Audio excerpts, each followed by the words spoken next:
Hello and welcome back to our brilliant initiative that is Let's Crack JKPSC 10 plus 2 lecturer exam in political science। ये इस series का 7th number का lecture है। अगर आपने हमारे प्रीवियस लेक्चर नहीं देखे तो आपसे रिक्वेस्ट है कि आप पहले प्रीवियस लेक्चर देखें, उसके बाद ही इस लेक्चर पे आएँ। हमारे प्रीवियस लेक्चर में हमने पॉलिटिकल कंसेप्ट्स कवर किए थे। अभी हमारे almost 2 political concept that is democracy and political power रह गए हैं, जो हम बाद में कर लेंगे, क्योंकि आप में से काफ़ी सारे स्टूडेंट रिक्वेस्ट कर रहे थे कि sir please please western political thoughts start कीजिए, प्लेटो को लेके आइए। तो मैं आपकी डिमांड पर, आपकी फेल्ट नीड को देखते हुए आज लेकर आया हूँ western political thoughts. Western political thoughts में सबसे पहले हम स्टार्ट करेंगे प्लेटो से। इस लेक्चर में हम प्लेटो प्लेटो के थॉट्स, प्लेटो की थ्योरीज को डिटेल में कवर करेंगे। ये लेक्चर 10+2 लेक्चरर के लिए तो है ही, इसके अलावा अगर आप कोई भी एग्जाम दे रहे हैं जिसमें पॉलिटिकल साइंस पूछी जाती है तो ये आपके लिए बेस्ट प्रूव होने वाला है।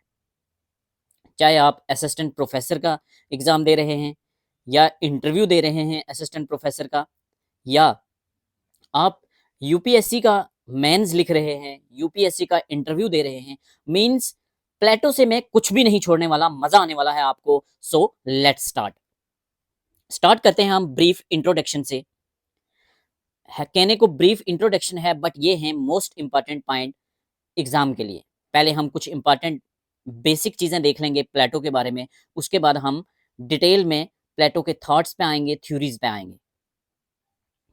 प्लेटो के लिए कहा जाता है कि you can love him, you can hate him, but you can't ignore him.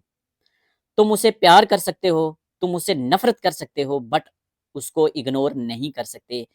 ये बोला जाता है प्लेटो के लिए। प्लेटो के लिए सेम स्टेटमेंट एक और कही जाती है कि one can either be platonic or anti platonic, but can never be non platonic. Means या तो आप प्लेटोवादी हो या आप प्लेटो विरोधी हो, बट आप नॉन प्लेटोनिक नहीं हो सकते। ये स्टेटमेंट किसने बोली थी? तो ये स्टेटमेंट बोली थी कार्ल पूपर ने। कार्ल पूपर ने कौन है ये महान आदमी जिसके बारे में इतना कुछ कहा गया है? मैंने स्टार्टिंग में ये 2 कोट्स इसीलिए दिए हैं कि आपको पता चले कि ये थिंकर इतना इंपॉर्टेंट क्यों है। प्लेटो का जन्म हुआ था 427 बीसी में। एग्जाम में पूछा जा सकता है कि प्लेटो किस सेंचुरी में पैदा हुए थे? तो प्लेटो पैदा हुए थे 5th सेंचुरी बीसी में। कहाँ पैदा हुए थे? एथेंस में पैदा हुए थे, और एथन है एक सिटी ग्रीस की। ठीक है। इनके फादर का नाम था अरिस्टन। अरिस्टोटल की बात नहीं कर रहे, वो इनके स्टूडेंट हैं। इनके फादर का नाम था अरिस्टन और इनकी मदर का नाम था, इनकी माँ का नाम था पेरिक्टियन। क्या नाम था? पेरिक्टियन। तो फादर का नाम अरिस्टोन, मदर का नाम पेरिक्टियन। कब पैदा हुए थे? 427 बीसी में पैदा हुए थे। अगर कहीं 428 बीसी मिल जाए तो वो भी हमने ठीक मानना है, क्योंकि ऐसा क्वेश्चन पूछा नहीं जाएगा। पूछा जाएगा अगर तो सेंचुरी पूछी जाएगी, 5th सेंचुरी बीसी आपने याद रखना है। ठीक है। अगर 427 ऑप्शन में नहीं है तो 428 भी हो सकता है। पूछा जा सकता है कि जब प्लेटो की पैदाश हुई थी, पैदा हुए थे प्लेटो, सेम टाइम में किस महान स्टेट्समैन की डेथ हुई थी? एक तरफ प्लेटो पैदा हुए थे और डेथ किसकी हुई थी? जो कि ग्रेट एथेनियन स्टेट्समैन थे। एथेंस सिटी के एक बड़े एडमिनिस्ट्रेटर थे जिनका नाम था पेरिकल्स। क्या नाम था? पेरिकल्स। प्लेटो महान इंसान पैदा होते हैं तो एक महान इंसान की डेथ होती है। वो कौन है? वो है पेरिकल्स। प्लेटो की डेथ कब हुई थी? 80 साल की इनकी उम्र हुई थी। 80 ईयर्स की जिंदगी इन्होंने जी थी, और 4th सेंचुरी बीसी में एथन में ही इनकी डेथ हुई थी। कब? 347 बीसी में। 347 बीसी में। आप में से कुछ स्टूडेंट के माइंड में ये क्वेश्चन आ रहा होगा कि 427 बीसी में पैदा हुए तो 347 में कैसे डेथ हुई। तो 427 बीसी मीन्स आपको लग रहा होगा कि टाइम कम कैसे हो रहा है, तो टाइम कभी कम नहीं होता। 427 BC means 427 BC means before Christ. आज क्या है, जिनको नहीं पता उनको समझा देता हूं। आज है 2025 एडी। एडी की फुल फॉर्म होती है anno domini. Anno domini means in the year of our Lord. कौन है लॉर्ड? लॉर्ड पैदा हुआ है 180 में। 180 में लॉर्ड पैदा हुआ है। तो कौन है लॉर्ड? लॉर्ड है जीसस क्राइस्ट। जीसस क्राइस्ट की बर्थ कब हुआ है? 180 में। तो जीसस क्राइस्ट मीन जिसको इस्लाम में हजरत ईसा बोला जा सकता है। तो 180 में क्राइस्ट की पैदाइश हुई है। तो जो भी चीजें 180 से पहले हैं उनको हम बीसी मानेंगे। तो 427 बीसी मीन्स अभी क्राइस्ट को पैदा होने में 427 ईयर्स बाकी थे, और जब इनकी डेथ हुई तब क्राइस्ट को पैदा होने में 447 ईयर्स बाकी थे। तो आज की बात करें तो आज क्या है 2025, तो प्लस कर देंगे हम 427। तो कितने ईयर पहले की बात हो रही है? ऑलमोस्ट 3000 के आसपास, 2900 समथिंग। ठीक है, तो चलिए आगे। ये तो पता ही होगा आपको, फिर भी मैंने बात कर ली। 427 बीसी में पैदा होते हैं। अरिस्टन इनके फादर का नाम था, पेरिक्टियन इनकी मदर का नाम था, और पेरिकल्स की डेथ हुई थी। 80 साल की इनकी एज थी। दो इनके भाई थे, ये बड़े इंपॉर्टेंट हैं, आगे हम देखेंगे, इनके डायलॉग्स में मिलेंगे। तो क्या नाम था? ग्लूकॉन। तो ग्लूकॉन एंड एडिमेंटस कौन थे? इनके भाई थे। ग्लूकॉन एंड एडिमेंटस कौन थे? इनके भाई थे। इनके टीचर का नाम था सॉक्रेट। तो सॉक्रेट कौन थे? इंडियन टीचर इसको सॉक्रेट पढ़ते हैं और वेस्टर्न टीचर इसको पढ़ते हैं सॉक्रेटिस। सॉक्रेटिस या सॉक्रेट कौन थे? इनके टीचर थे। प्लेटो ने इनको मरते हुए देखा था। आगे हम डिटेल में बात करेंगे। ये डेमोक्रेसी के विरोध में लड़ रहे थे और डेमोक्रेट्स ने इनको पॉइजन दे दिया था सॉक्रेट को, और ये चीज देखी थी प्लेटो ने, जिससे प्लेटो काफी इनकी लाइफ पे काफी इम्पैक्ट पड़ा था। तो प्लेटो के टीचर कौन थे? सॉक्रेट। और प्लेटो के स्टूडेंट कौन थे? अरिस्टोटल। अरिस्टोटल के टीचर प्लेटो, प्लेटो के टीचर सॉक्रेट, और अरिस्टोटल के भी एक स्टूडेंट थे जिनका नाम था अलेक्जेंडर। हालांकि ये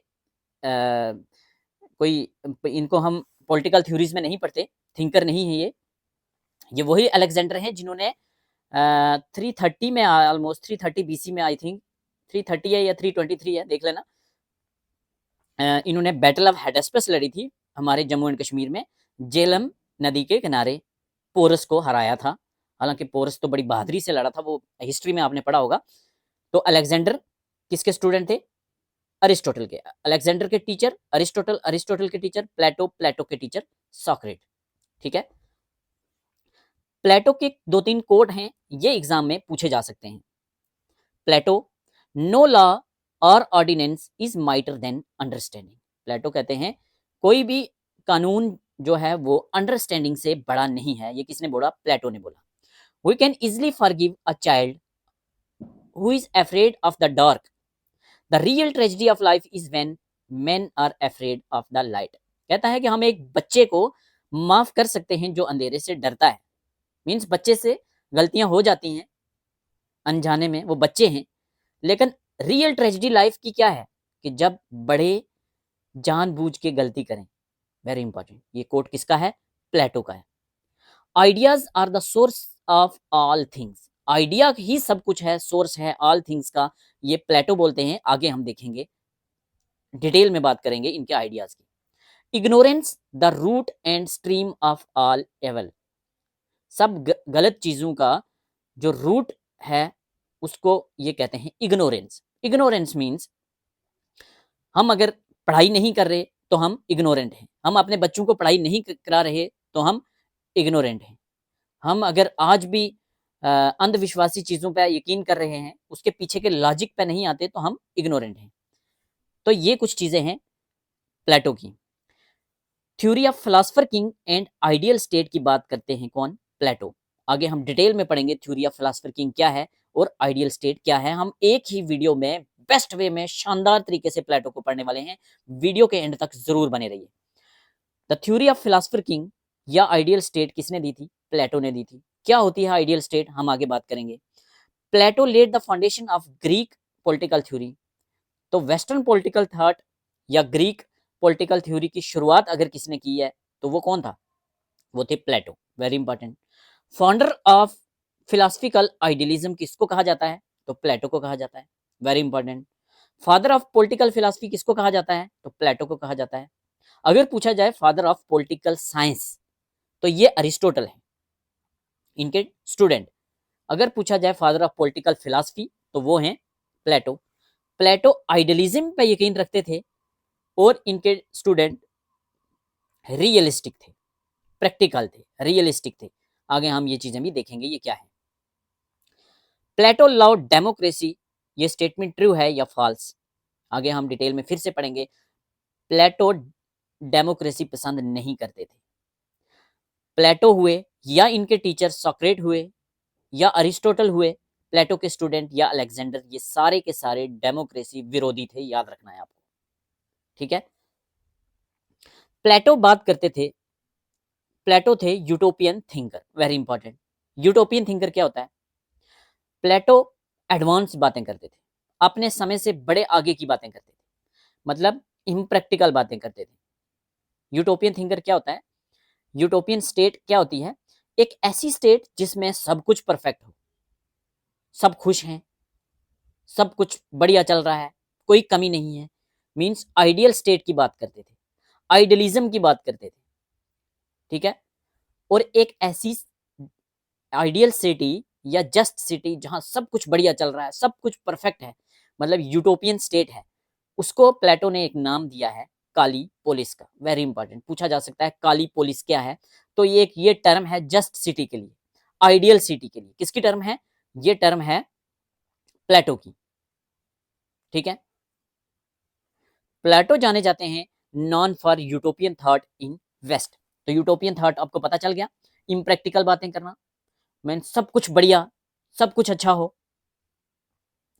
जैसे आप अगर अपने पार्टनर के बारे में आपकी कुछ पसंद होती हैं कि मेरा पार्टनर ऐसा हो, अगर कोई लड़का है तो वो बोलेगा लड़की ऐसी हो कि जिसको खाना बनाना भी बहुत बढ़िया से आता हो, जो खूबसूरत भी हो, जिसकी हाइट भी हो, जो एजुकेटेड भी हो, उसकी जॉब भी हो, वो इस्लामिक भी हो या वो रिलीजियस भी हो। मतलब मीन्स ऐसी चीजें पॉसिबल नहीं है, ये इम्प्रैक्टिकल चीजें हैं। तो ऐसी बातें करते थे यूटोपियन थिंकर प्लेटो। काली पोलिस स्टेट की बात करते थे, आइडियल स्टेट की बात करते थे। जस्ट सिटी या आइडियल स्टेट को कहते थे वो काली पोलिस, ऐसी स्टेट जहां सब कुछ बढ़िया है, लोग खुश हैं। What is एपोरिया? एपोरिया क्या है? ये अपोरिया वर्ड भी इन्होंने अपनी बुक्स में यूज किया है। तो एक स्टेट है यूटोपियन स्टेट जिसमें सब कुछ बढ़िया चल रहा है, तो उसके अपोजिट में एक स्टेट है जहां मीन्स कुछ भी नहीं है, एक हेल्पलेसनेस वाली स्टेट है। तो ऐसी स्टेट को ये कहते हैं एपोरिया।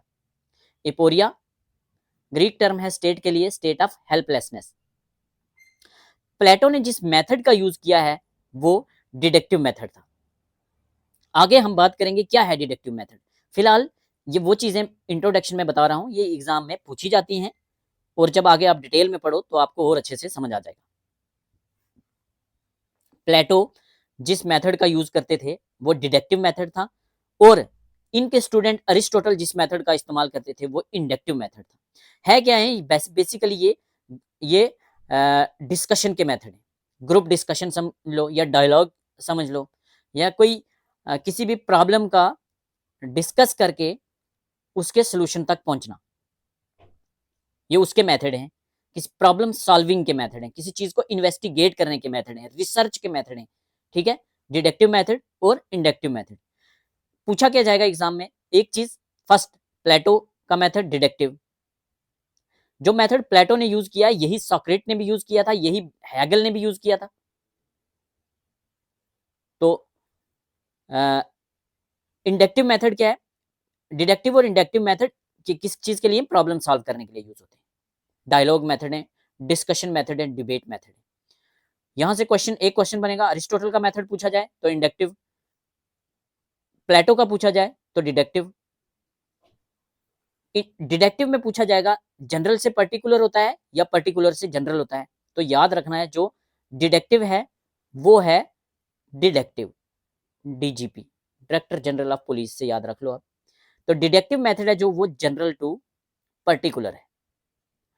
जनरल से पर्टिकुलर की तरफ जाते थे कौन, प्लेटो, और इसका उल्टा पर्टिकुलर से जनरल की तरफ जाते थे कौन, अरिस्टोटल। आगे हम डिटेल में बातें करेंगे, लेकिन ये सीधा सीधा क्वेश्चन है, अगर कुछ भी ना पढ़ा हो तो ये तो पता होना चाहिए, ये क्वेश्चन एग्जाम में पूछा जाता है। ठीक है, आगे हम बात करेंगे क्या है, कुछ रहने वाला नहीं है, अभी स्टार्ट करने वाले हैं। ये एक कंसेप्ट देते हैं नोबल लाई का कंसेप्ट। नोबल लाई का कंसेप्ट क्या है, नोबल झूठ। क्या नोबल झूठ एक अच्छा झूठ है, इसका कंसेप्ट दिया है प्लेटो ने। प्लेटो कहते हैं कि जो फिलोसफर किंग है, जो रूलर है, वो अपने लोगों की वेलफेयर के लिए अगर कोई झूठ बोल रहा है तो वो अच्छा झूठ है। कहाँ मेंशन करते हैं, द रिपब्लिक में। द रिपब्लिक या द रिपब्लिक कंसर्निंग जस्टिस इनकी एक इंपॉर्टेंट बुक थी। इनके सब वर्क हम आगे डिटेल में पढ़ने वाले हैं। ठीक है, तो चलिए आगे चलते हैं, बात करते हैं कुछ मेजर इवेंट्स हुए थे इनकी लाइफ में, डेट वाइज इनकी क्रोनोलॉजी कभी कभी एग्जाम में पूछी जा सकती है। तो इनका बर्थ कहाँ हुआ था, मैंने बोला एथेंस में हुआ था। कब हुआ था, 427 बीसी में। अगर 427 ना हो तो 428 भी हो सकता है, 5th सेंचुरी बीसी आपने याद रखनी है। ठीक है, इनके जीवन की एक बड़ी इंपॉर्टेंट चीज है जिस पे इनकी पूरी की पूरी जो पूरे का पूरा थॉट है, ये इसी चीज पे बेस्ड है। वो क्या है, ये जब यंग एज में थे तब एथेंस मतलब ग्रीस में एक वार हुई थी 10 साल के लिए। इस वार का नाम था पेलोपोनेशियन वार। कौन सी वार, पेलोपोनेशियन वार। पेलोपोनेशियन वार हुई थी एथेंस और स्पार्टा के बीच में। एथेन ग्रीस का एक शहर है, स्पार्टा भी ग्रीस का एक शहर है। प्लेटो एथेन से बिलोंग करते थे और एथेन से बेइंतहा मोहब्बत करते थे। बट इस बैटल में, ये 10 साल की 10 इयर्स की लॉन्ग बैटल में स्पार्टा जीत जाता है और एथेन बुरे तरीके से हार जाता है। इसका इंपैक्ट प्लेटो के माइंड पे पड़ता है। प्लेटो जानने की कोशिश करते हैं कि ऐसा क्या हुआ कि हम हार गए, एथेन हार गया। काफी रिसर्च के बाद प्लेटो को पता चलता है कि स्पार्टा का एजुकेशन सिस्टम एथेन के एजुकेशन सिस्टम से बेटर था, इसीलिए स्पार्टा जीत गया और हम हार गए, एथेन हार गया। तो बाद में हम आगे बात करेंगे, जब ये अपनी एजुकेशन थ्योरी लाएंगे, उसमें जब एजुकेशन सिस्टम की बात करेंगे तो उसमें ये एथेन और स्पार्टा के एजुकेशन सिस्टम को मिक्स करेंगे, हम आगे डिटेल में देखेंगे। That is why he want ideal state, इसीलिए इसको चाहिए थी आइडियल स्टेट। तो इसने एजुकेशन सिस्टम में बदलाव करने की बात की थी। सिर्फ यही बात नहीं थी आइडियल स्टेट की, आगे हम डिटेल में चीजें जानेंगे। फिलहाल हम इनकी लाइफ के साथ जुड़ी हुई कुछ चीजें देख रहे हैं। ठीक है, तो नेक्स्ट 399 बीसी।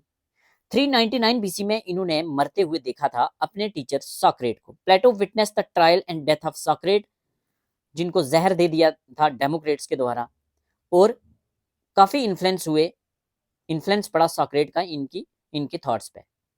ठीक है, आगे 387 बीसी में इन्होंने एक influential centre of research and learning start किया था जिसका नाम था अकेडमिया और academy. Very very very important, academy क्या है, अकेडमी या एकेडमिया, ये प्लेटो ने स्टार्ट किया था। एक इन्फ्लुएंशियल रिसर्च और लर्निंग सेंटर था एथेन में, और कहा जाता है कि ये अल्टीमेट एंसेस्टर है, known as ultimate ancestor of modern universities.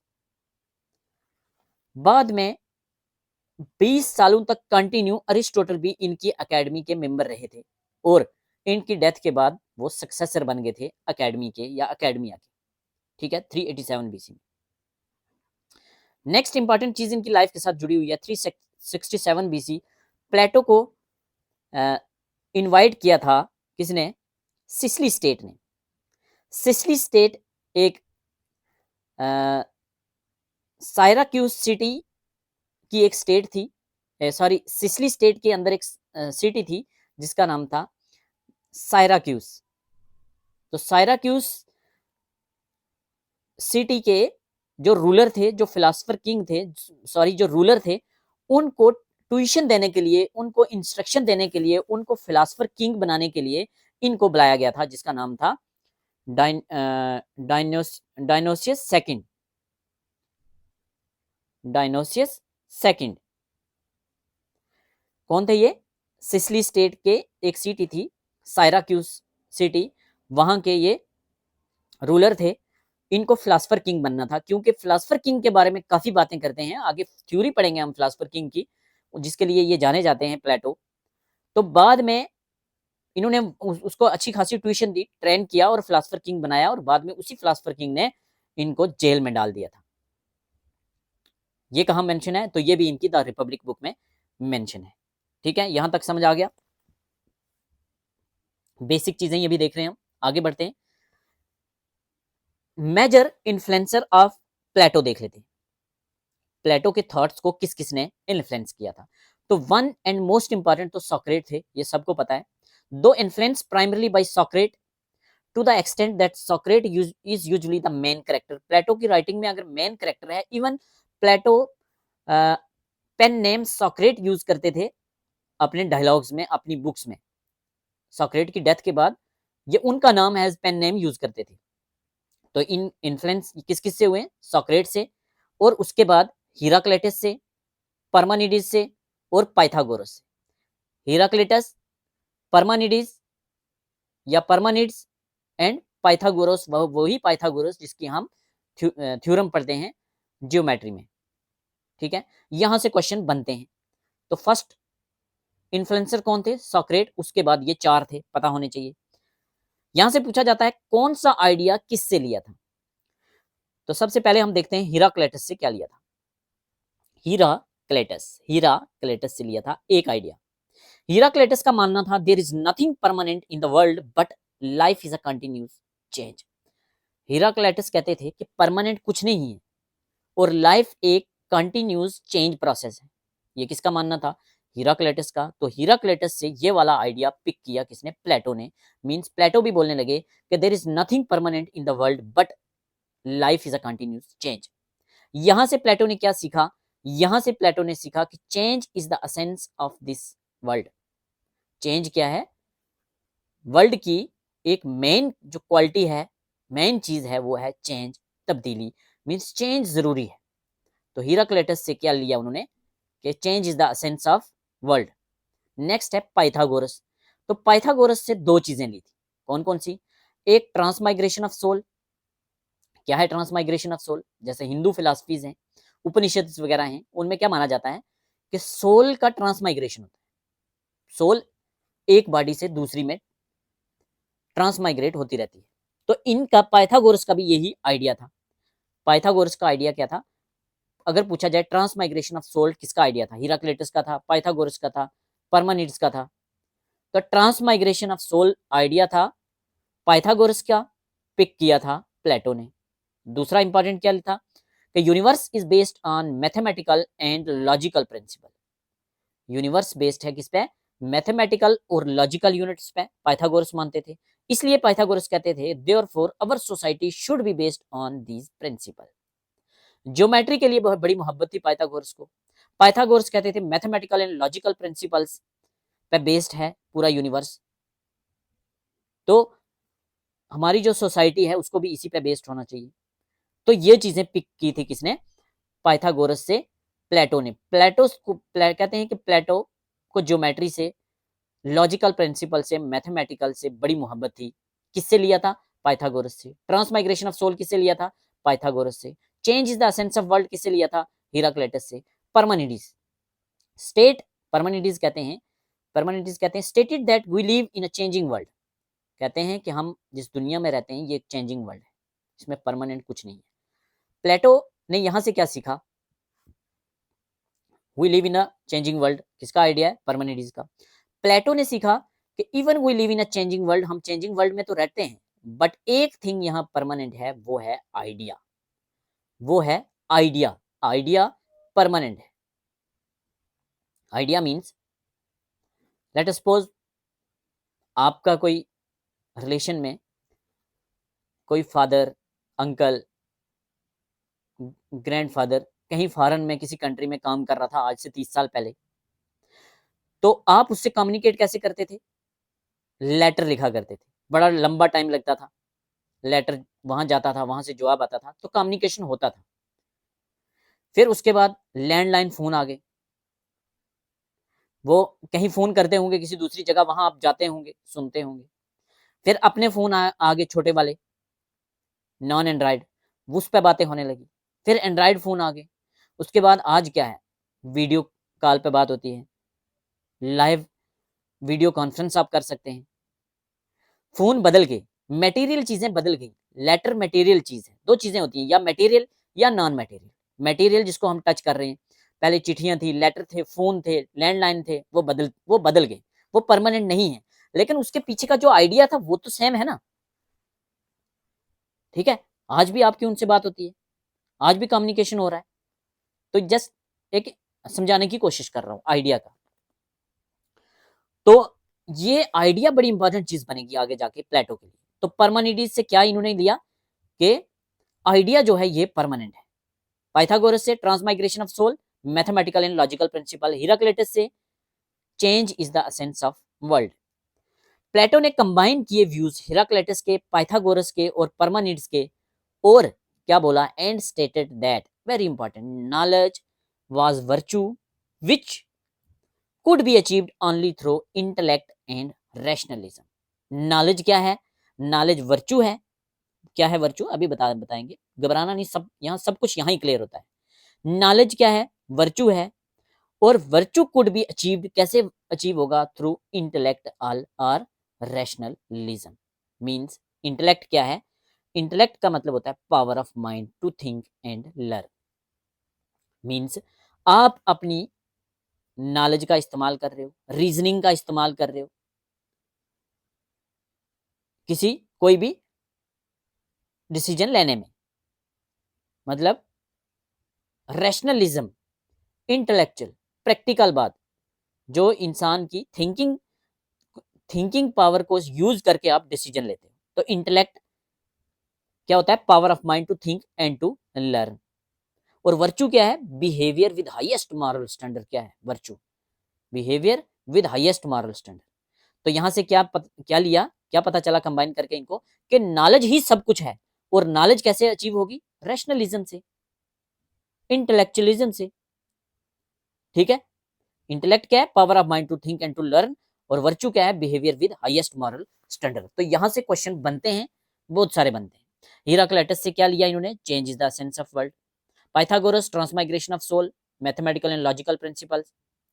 और परमानेंट्स, आइडिया सबसे बड़ी चीज है, आइडिया परमानेंट है, बाकी सब बदलता रहता है। तो knowledge was virtue which could be achieved only through intellect and rationalism. तो ये किसने बोला? इतना पूछा जाएगा आपको, तो ये बोला किसने? प्लेटो ने, तीनों के आइडियाज को कंबाइन करके। अगर पूछा जाए कि एक इंपॉर्टेंट इन्फ्लुएंसर कौन था जिसने इनप्लाई इन्फ्लुएंस डाला, तो वो थे इनके टीचर सॉक्रेट, जिनको कहा जाता है teacher of Plato. So let's discuss about Socrates. Plato was highly influenced by him. सबसे ज्यादा अगर किसी से इन्फ्लुएंस थे तो वो थे सॉक्रेट, इनके टीचर। प्लेटो कहते हैं कि दुनिया का सबसे अक्लमंद आदमी अगर अर्थ के ऊपर है तो वो है कौन? सॉक्रेट। Wisest man on the earth कौन है? सॉक्रेट। किसने बोला? प्लेटो ने। सॉक्रेट के 3 डॉक्ट्राइन थे जो इन्होंने अडॉप्ट किए थे। कौन कौन से? वर्चू ही नॉलेज है। तो वर्चू क्या है? हमने अभी बात की, वर्चू क्या है? वर्चू है behaviour with highest moral standard. चीजें समझने की कोशिश करो और अपने आप पे अप्लाई करने की कोशिश करो, आगे मजा आएगा। तो वर्चू ही नॉलेज है।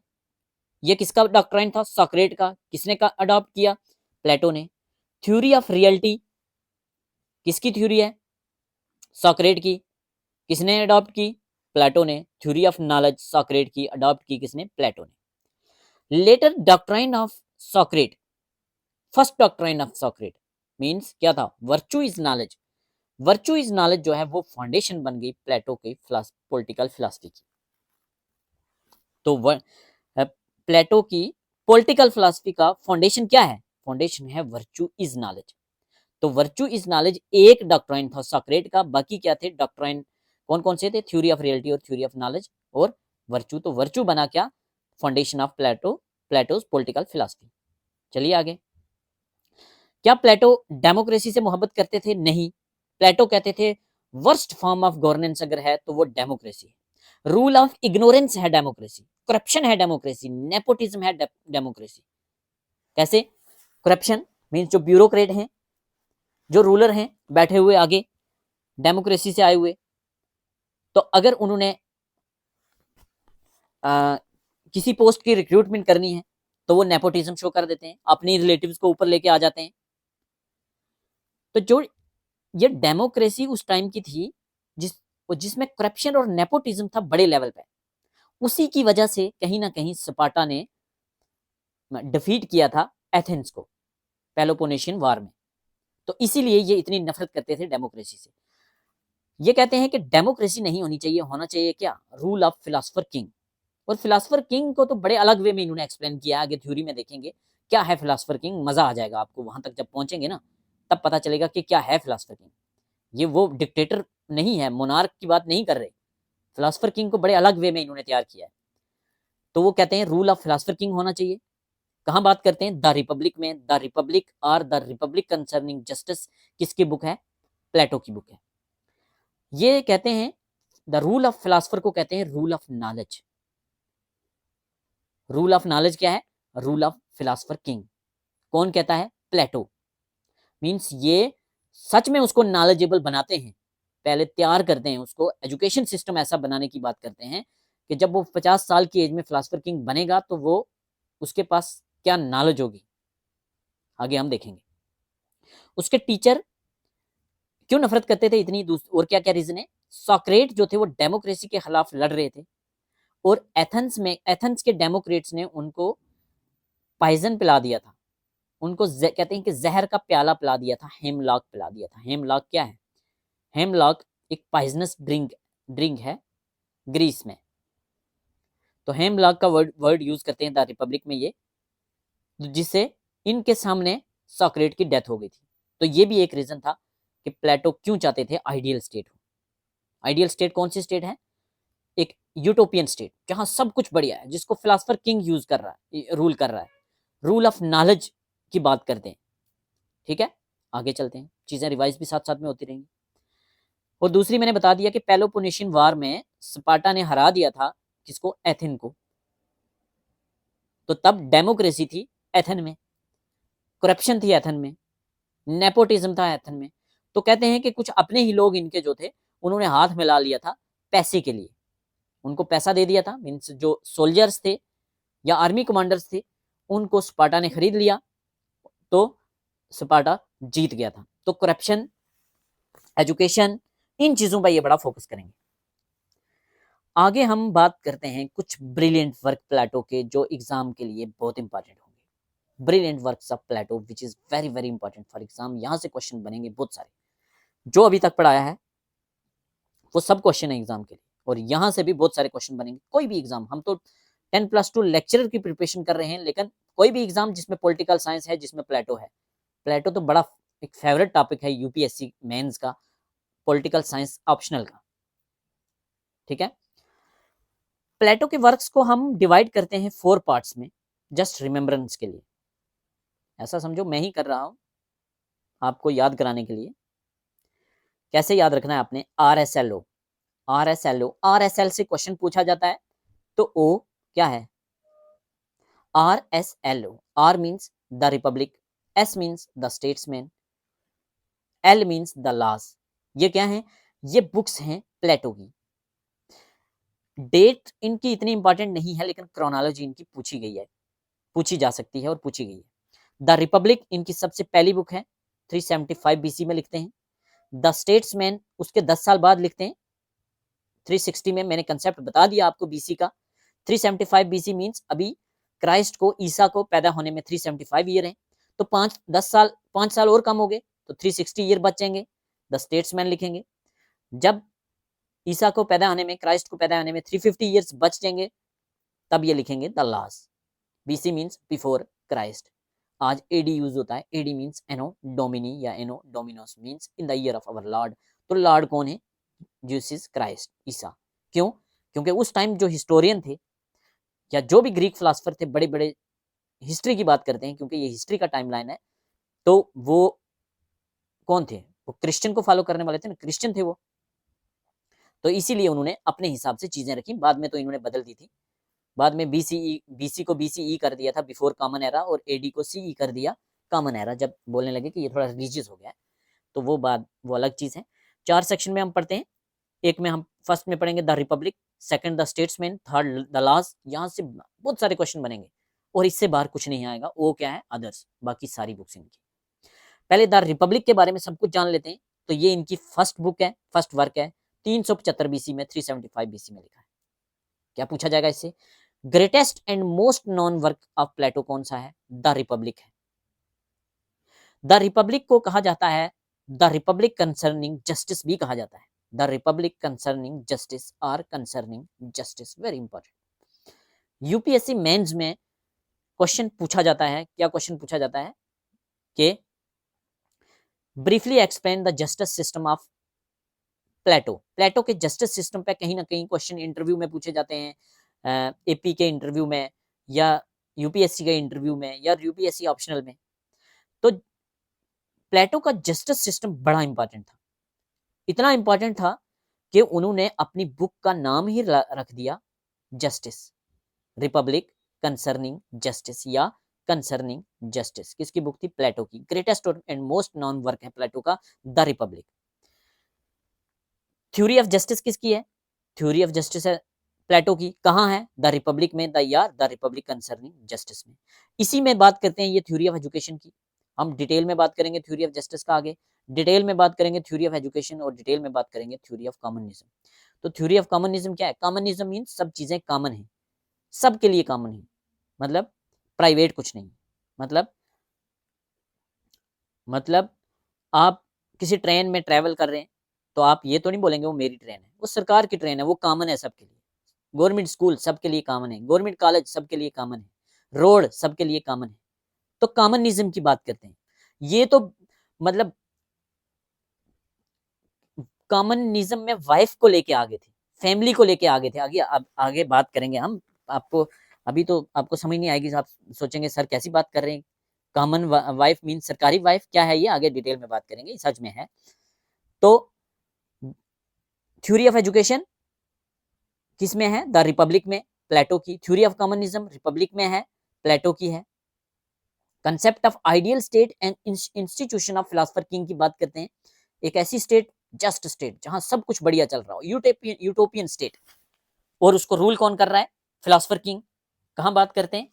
द रिपब्लिक कंसर्निंग जस्टिस में, द रिपब्लिक इनकी बुक, या कंसर्निंग जस्टिस या रिपब्लिक कंसर्निंग जस्टिस। ये जो बुक है, ये तीनों बुक डायलॉग फॉर्म में लिखी गई है। डायलॉग फॉर्म में मीन्स कुछ पार्टिसिपेंट हैं, वो आपस में डिस्कशन कर रहे हैं।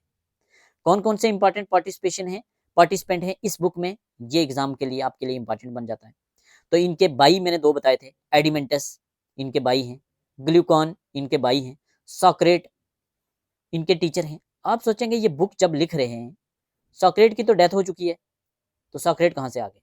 तो मैंने आपको बताया था कि प्लेटो सॉक्रेट का पेन नेम यूज करते थे, अपना व्यू देते थे, नाम लिखते थे सॉक्रेट का। तो एडिमेंटस, ग्लूकॉन, सॉक्रेट, सिफेलिस, पोलीमार्कस या पोलमार्कस, थेरेसमैकस। तो पार्टिसिपेंट कौन कौन से हैं?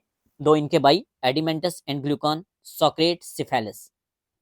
पोलमार्कस या पोलीमार्कस, पोलमार्कस, थायरसमैकस,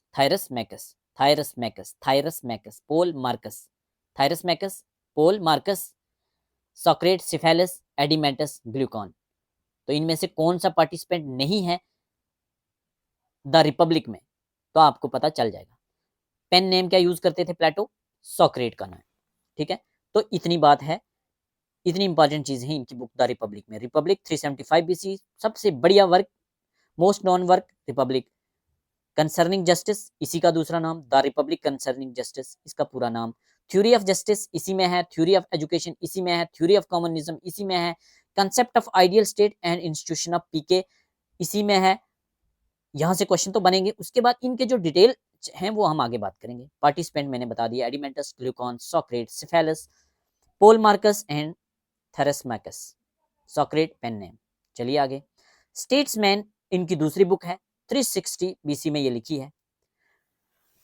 कौन सी बुक है जिसमें प्लेटो ने बात की है डेमोक्रेसी की तरफ क्या एटीट्यूड है प्लेटो का डेमोक्रेसी की तरफ कैसा एटीट्यूड है। प्लेटो कहते हैं डेमोक्रेसी क्या है, इग्नोरेंस फॉर्म ऑफ गवर्नमेंट है, नेपोटिज्म है, करप्शन है, यूजलेस टाइप ऑफ गवर्नमेंट है।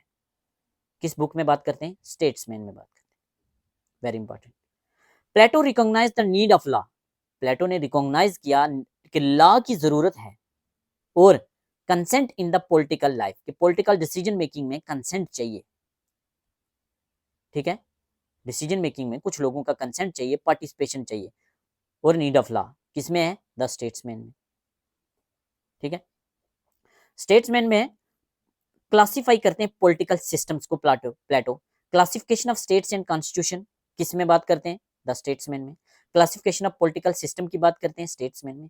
क्या क्लासिफिकेशन ऑफ पॉलिटिकल सिस्टम सिर्फ प्लेटो ने किया था, तो नहीं, बाद में आगे देखेंगे अरिस्टोटल अलग वे में पॉलिटिकल सिस्टम को क्लासिफाई करते हैं और मैकियावेली अलग वे में पॉलिटिकल सिस्टम को क्लासिफाई करते हैं। ये इसलिए बता रहा हूं यहाँ कि यहाँ से क्वेश्चन पूछे गए हैं यूजीसी नेट में। मैकियावेली का कोई स्टेटमेंट दी गई थी, वहां बात किया गया था कि अरिस्टोटल ने ये चीजें क्लासिफाई की हैं या पॉलिटिकल सिस्टम को क्लासिफाई किया है, मैकियावेली ने पॉलिटिकल सिस्टम को क्लासिफाई किया है, प्लेटो ने पॉलिटिकल सिस्टम को क्लासिफाई किया है, तो ऑल ऑफ द अबव भी आंसर आएगा अगर ऐसा पूछा गया।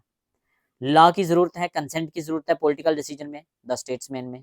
Classification of political system statesman में।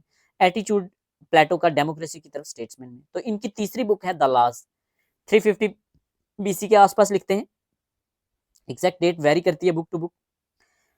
विच work of Plato is longest and last and longest.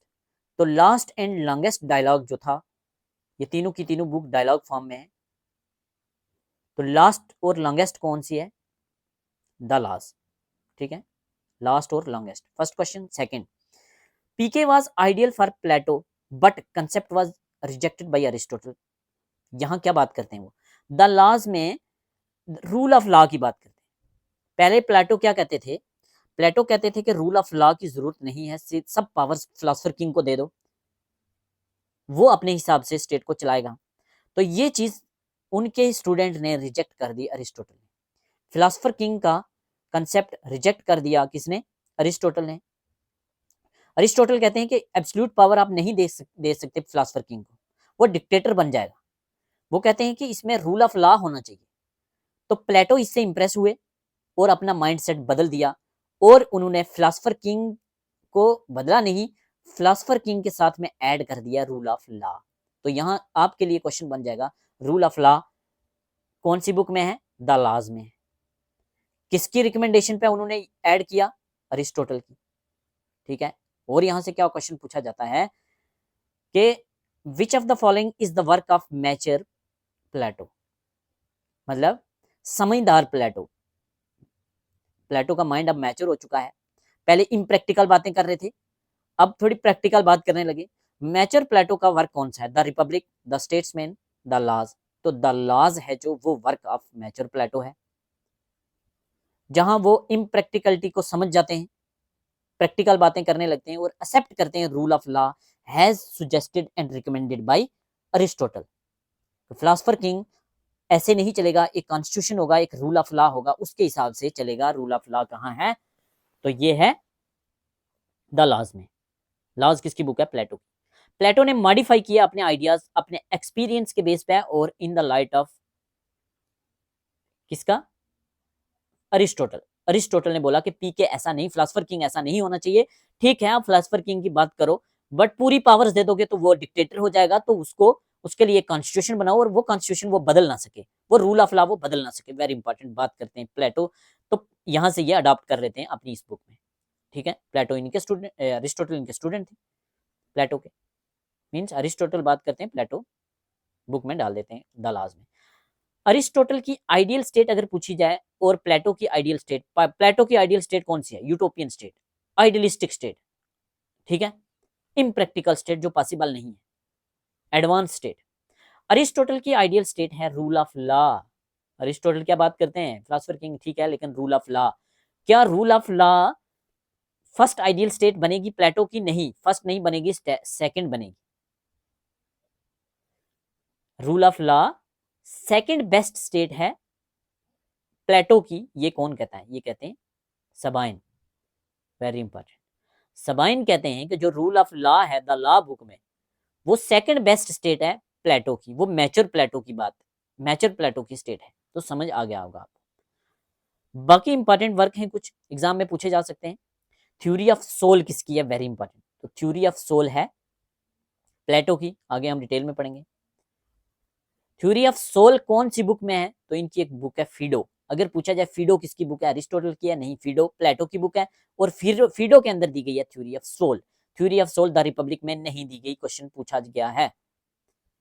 Apiology, apiology इनके एक नावल का नाम है। तो एक नावल का नाम बताइए जो प्लेटो का नावल था। एपोलॉजी, एपोलॉजी क्या है? एक नावल है प्लेटो का, ठीक है। फिडो क्या है? इनकी एक बुक है जिसमें थ्योरी ऑफ सोल की बात करते हैं। द सिंपोजियम किसका वर्क है? सिंपोजियम प्लेटो का। मीनो किसका वर्क है? प्लेटो का। क्रिटो किसका वर्क है? प्लेटो का। क्रिटियस, क्रिटियस किसका वर्क है? प्लेटो का। जॉर्जियस किसका वर्क है? प्लेटो का, ठीक है। तो प्लेटो के कुछ वर्क जो बाकी वाले हैं अदर्स में, जो हमने, एक तो आरएसएल याद करना है, द रिपब्लिक, द स्टेट्समैन, और कौन सा? The Laws. 375, 360, 350 बीसी।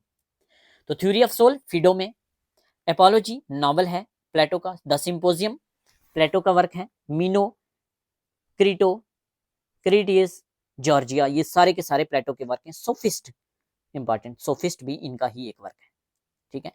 चलिए आगे बात करते हैं, हम आगे चलते हैं। मेथोडोलॉजी ऑफ प्लेटो, प्लेटो कौन सी मेथोडोलॉजी यूज करते थे? वेरी इंपॉर्टेंट क्वेश्चन बनते हैं बहुत सारे। मेथोडोलॉजी किस चीज की? डिबेट, डिस्कशन, डायलॉग, किसी कंसेंसस पे पहुंचने के लिए। क्या बात करते हैं ना, अभी इन्होंने क्या बात की? इन्होंने बात की कि कंसेंट, पॉलिटिकल डिसीजन में कंसेंट की भी जरूरत है, ठीक है। ओपिनियन की भी जरूरत है, लोगों के कंसेंट की जरूरत है, और लोगों के कंसेंट की, सिर्फ फिलोसफर किंग ही नहीं चलेगा। तो जो इनकी मेथोडोलॉजी है किसकी? डायलॉग्स की, डिस्कशन की, डिबेट, डायलॉग्स क्या है? Discussion, debates. कोई प्रॉब्लम है, उस प्रॉब्लम को काफी सारे पार्टिसिपेंट डिस्कस करेंगे और किसी एक सोल्यूशन पे पहुंचेंगे। ये डिबेट, डिस्कशन, डायलॉग क्या कहते हैं इसको? इसको कहते हैं dialectics. Very important, very very very very से भी वेरी इंपॉर्टेंट। तो डायलैक्टिक्स क्या है? डायलैक्टिक्स बेसिकली सॉक्रेट का मेथड है। किसका मेथड है? सॉक्रेट का मेथड है, या सॉक्रेटिस का मेथड है, पूछा जाएगा एग्जाम में। डायलैक्टिक्स क्या है? डायलैक्टिक्स एक मेथड है डिबेट का, डिस्कशन का, डायलॉग का। सबसे पहले किसने यूज किया? सॉक्रेट ने यूज किया। सॉक्रेट से किसने अडॉप्ट किया? प्लेटो ने अडॉप्ट किया।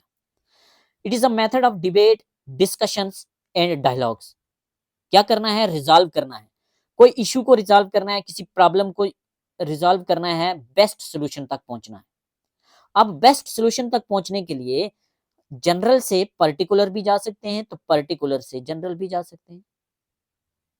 तो डीजीपी मैंने बताया था। जो डिडक्टिव प्रिंसिपल है या डायलैक्टिक्स है, डायलैक्टिक्स में जो डिडक्टिव प्रिंसिपल है वो क्या है? जनरल से पर्टिकुलर की तरफ जाते थे। कौन? प्लेटो। तो प्लेटो जो जिस डायलैक्टिक्स का यूज करते थे वो था डिडक्टिव, और अरिस्टोटल जिस डायलैक्टिक का यूज करते थे वो था इंडक्टिव। अरिस्टोटल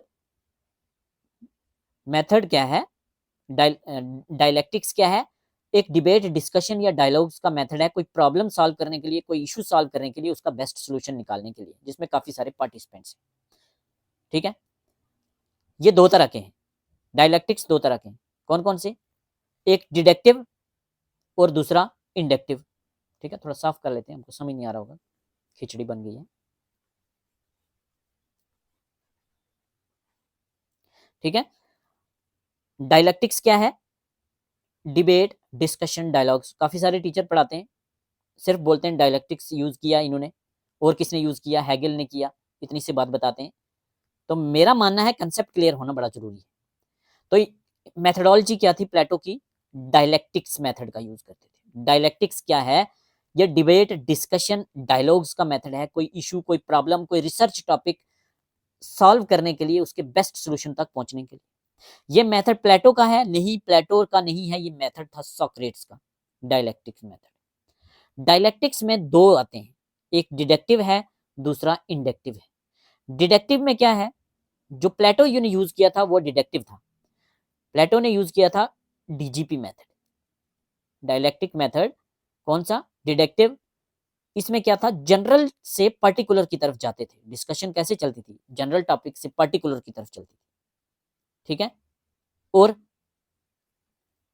जो अरिस्टोटल ने मेथड यूज किया था वो इंडक्टिव था। क्या था? इंडक्टिव। इंडक्टिव में क्या था? पर्टिकुलर से जनरल की तरफ जा रहे, पर्टिकुलर से। तो आपने डीजीपी याद करना है, डायरेक्टर जनरल ऑफ पुलिस। दूसरा अपने आप याद आ जाएगा। दूसरा क्या है? आईपीजी। इंडक्टिव में क्या है? पर्टिकुलर से जनरल, ठीक है। तो ये अरिस्टोटल का था। कैसे? ऐसे समझने की कोशिश करते हैं हल्का सा। ये कैसे चलता है? ये है, इसको thesis, antithesis, synthesis. Thesis, antithesis, synthesis मतलब क्या है? मतलब लेट अस सपोज अभी आज छुट्टी है, आपके फादर आपको कहते हैं कि बेटा मुझे 5,000 रुपया चाहिए अभी। तो आप कहते हैं कि अच्छा पैसे मेरे पास तो नहीं है, आप एक काम कीजिए, आप जो घर में हमारे ये काम करता है लड़का, इसको बैंक में भेजिए, ये ले आएगा, ठीक है। ये क्या हो गया? थीसिस। ये क्या हो गया? थीसिस। आपने बोला काम करने वाला घर में एक लड़का है, उसको बोल भेजते हैं, तो क्या डिमांड ड्राफ्ट वगैरह जो भी चेक वगैरह काट के तो वहां से वो लेके आता है। आप लेट सपोज आप चेक बना के देते हैं, तो आप बोलते हैं वहां से ले आइए। फिर कहते हैं आपके फादर साहब कहते हैं नहीं नहीं नहीं नहीं, आज तो संडे है, आज तो छुट्टी है। एंटीथीसिस। ऐसा नहीं हो सकता, आज तो संडे है। फिर आप कहते हैं अच्छा ठीक है ऐसा है। फिर आप एक काम कीजिए, आप एटीएम मेरा ले जाइए। आप एटीएम दे देते हो लड़के को, एटीएम से लेके आओ। जब वो जाने की बात करता है, उसको पता चलता है हो आज तो एटीएम भी बंद है। एंटीथीसिस, ठीक है। आपने एटीएम दे दिया, थीसिस। फिर एंटीथीसिस। उसके बाद आप कहते हैं अच्छा कोई बात नहीं, आप एक काम करो, मैं ऑनलाइन ट्रांसफर कर देता हूँ पैसे। अपनी डिटेल डिटेल वगैरह लेते हैं फादर साहब की, डालते हैं। वहां पता चलता है आपके नंबर पे ओटीपी नहीं आ रहा।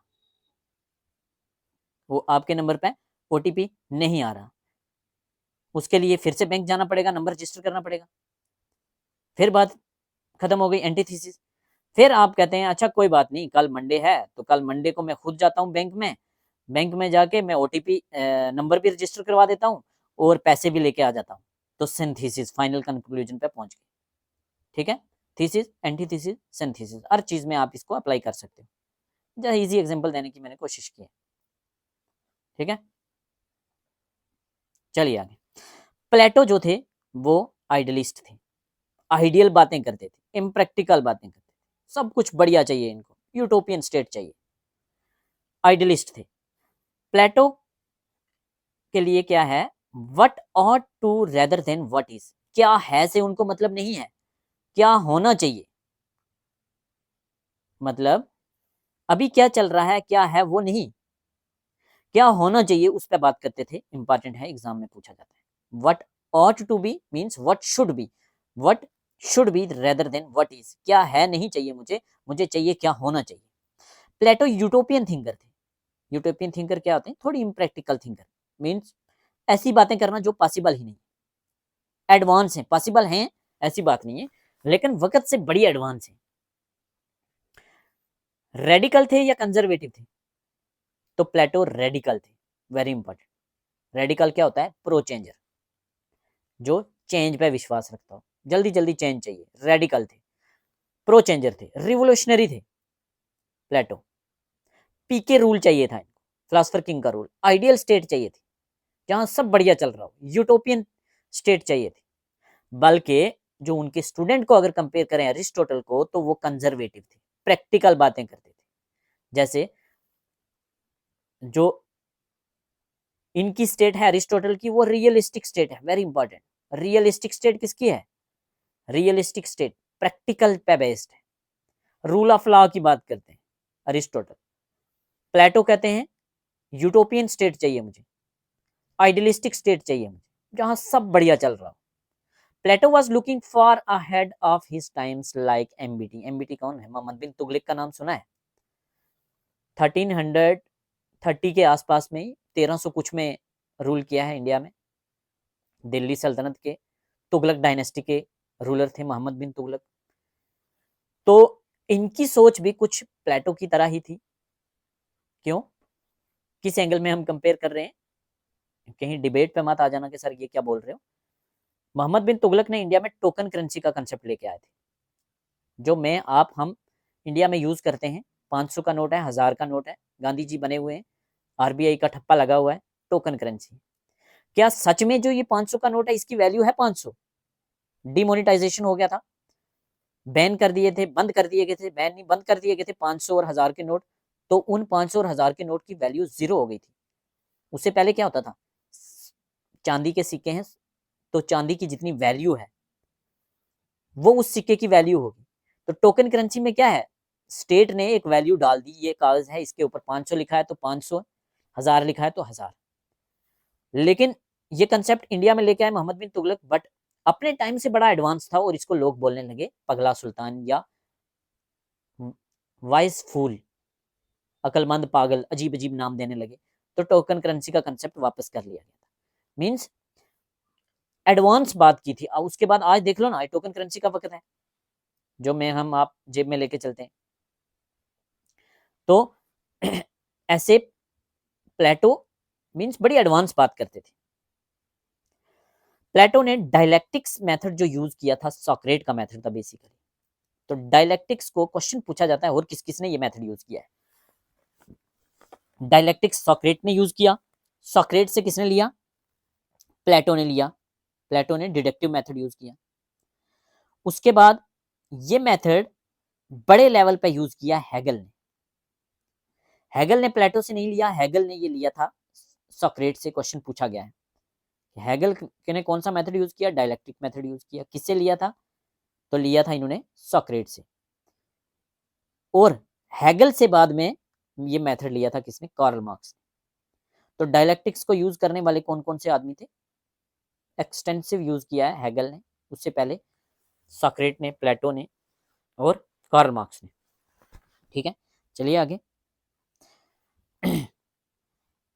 सॉक्रेट, सॉक्रेट के स्टूडेंट प्लेटो, प्लेटो के स्टूडेंट अरिस्टोटल, अरिस्टोटल के स्टूडेंट अलेक्जेंडर, ये सब के सब डेमोक्रेसी के खिलाफ थे। अलेक्जेंडर के टीचर अरिस्टोटल, अरिस्टोटल के टीचर प्लेटो, प्लेटो के टीचर सॉक्रेट। तो ये डेमोक्रेसी के खिलाफ थे। चलिए थ्योरीज पे आते हैं। थ्योरीज ऑफ प्लेटो को पढ़ते हैं हम बड़े अच्छे से। फर्स्ट थ्योरी देखते हैं, theories of idea, theory of ideas. Theory of ideas का दूसरा नाम है theory of forms, very important. Theory of idea is also called as theory of forms. According to this theory, physical world is not real और true has non physical form. मैंने आपको पहले ही बता दिया कि दो चीजें, एक मटेरियल है, एक नॉन मटेरियल है।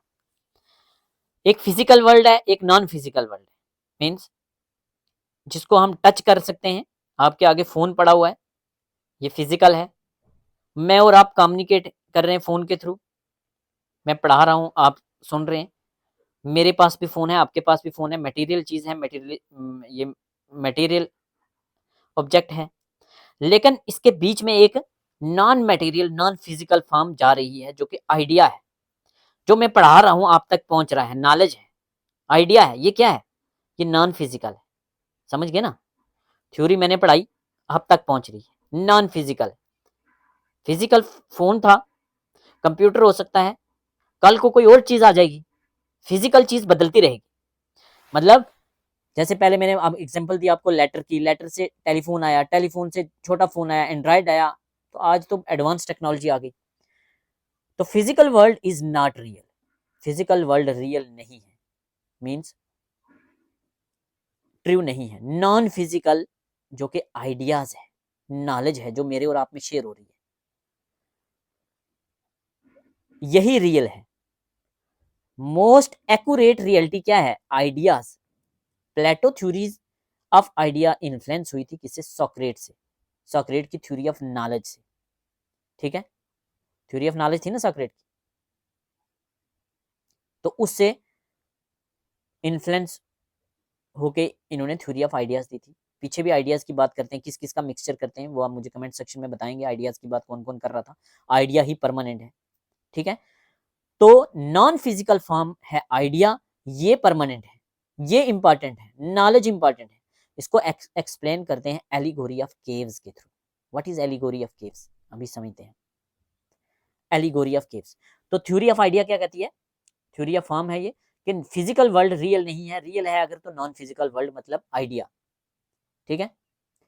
एलिगोरी ऑफ केव से एक्सप्लेन करते हैं कैसे। सपोज करो ये एक आदमी है, ये किसी केव, एक केव है, केव के अंदर एक आदमी ये है, जैसे ये उंगली दिखा रहा है, ऐसा नहीं है। लेट सपोज इसने इसके दोनों हाथ बांधे हुए, इसके दोनों हाथ बांधे हुए चेन से, ये चेन से बांधा हुआ है, केव में है, वापस टर्न नहीं हो सकता, ये आगे देख रहा है। इसके पीछे एक और आदमी है, इसने हाथ में ये ऑब्जेक्ट लिया हुआ है, इसके पीछे लाइट है। लेट सपोज इसके पीछे एक और आदमी है, उसने हाथ में कोई और ऑब्जेक्ट लिया हुआ है, इसने ये है, ये ऑब्जेक्ट है, ये चिड़िया नहीं है, ऑब्जेक्ट है कोई, मतलब लेट सपोज मॉडल है चिड़िया का। पीछे लाइट है, लाइट इस पे पड़ रही है, शेड यहाँ जा रही है, इसको दिख रहा है ये पीछे इसके चिड़िया आ रही है, दिख रहा है ना, इसको लग रहा है चिड़िया आ रही है लेकिन चिड़िया है नहीं।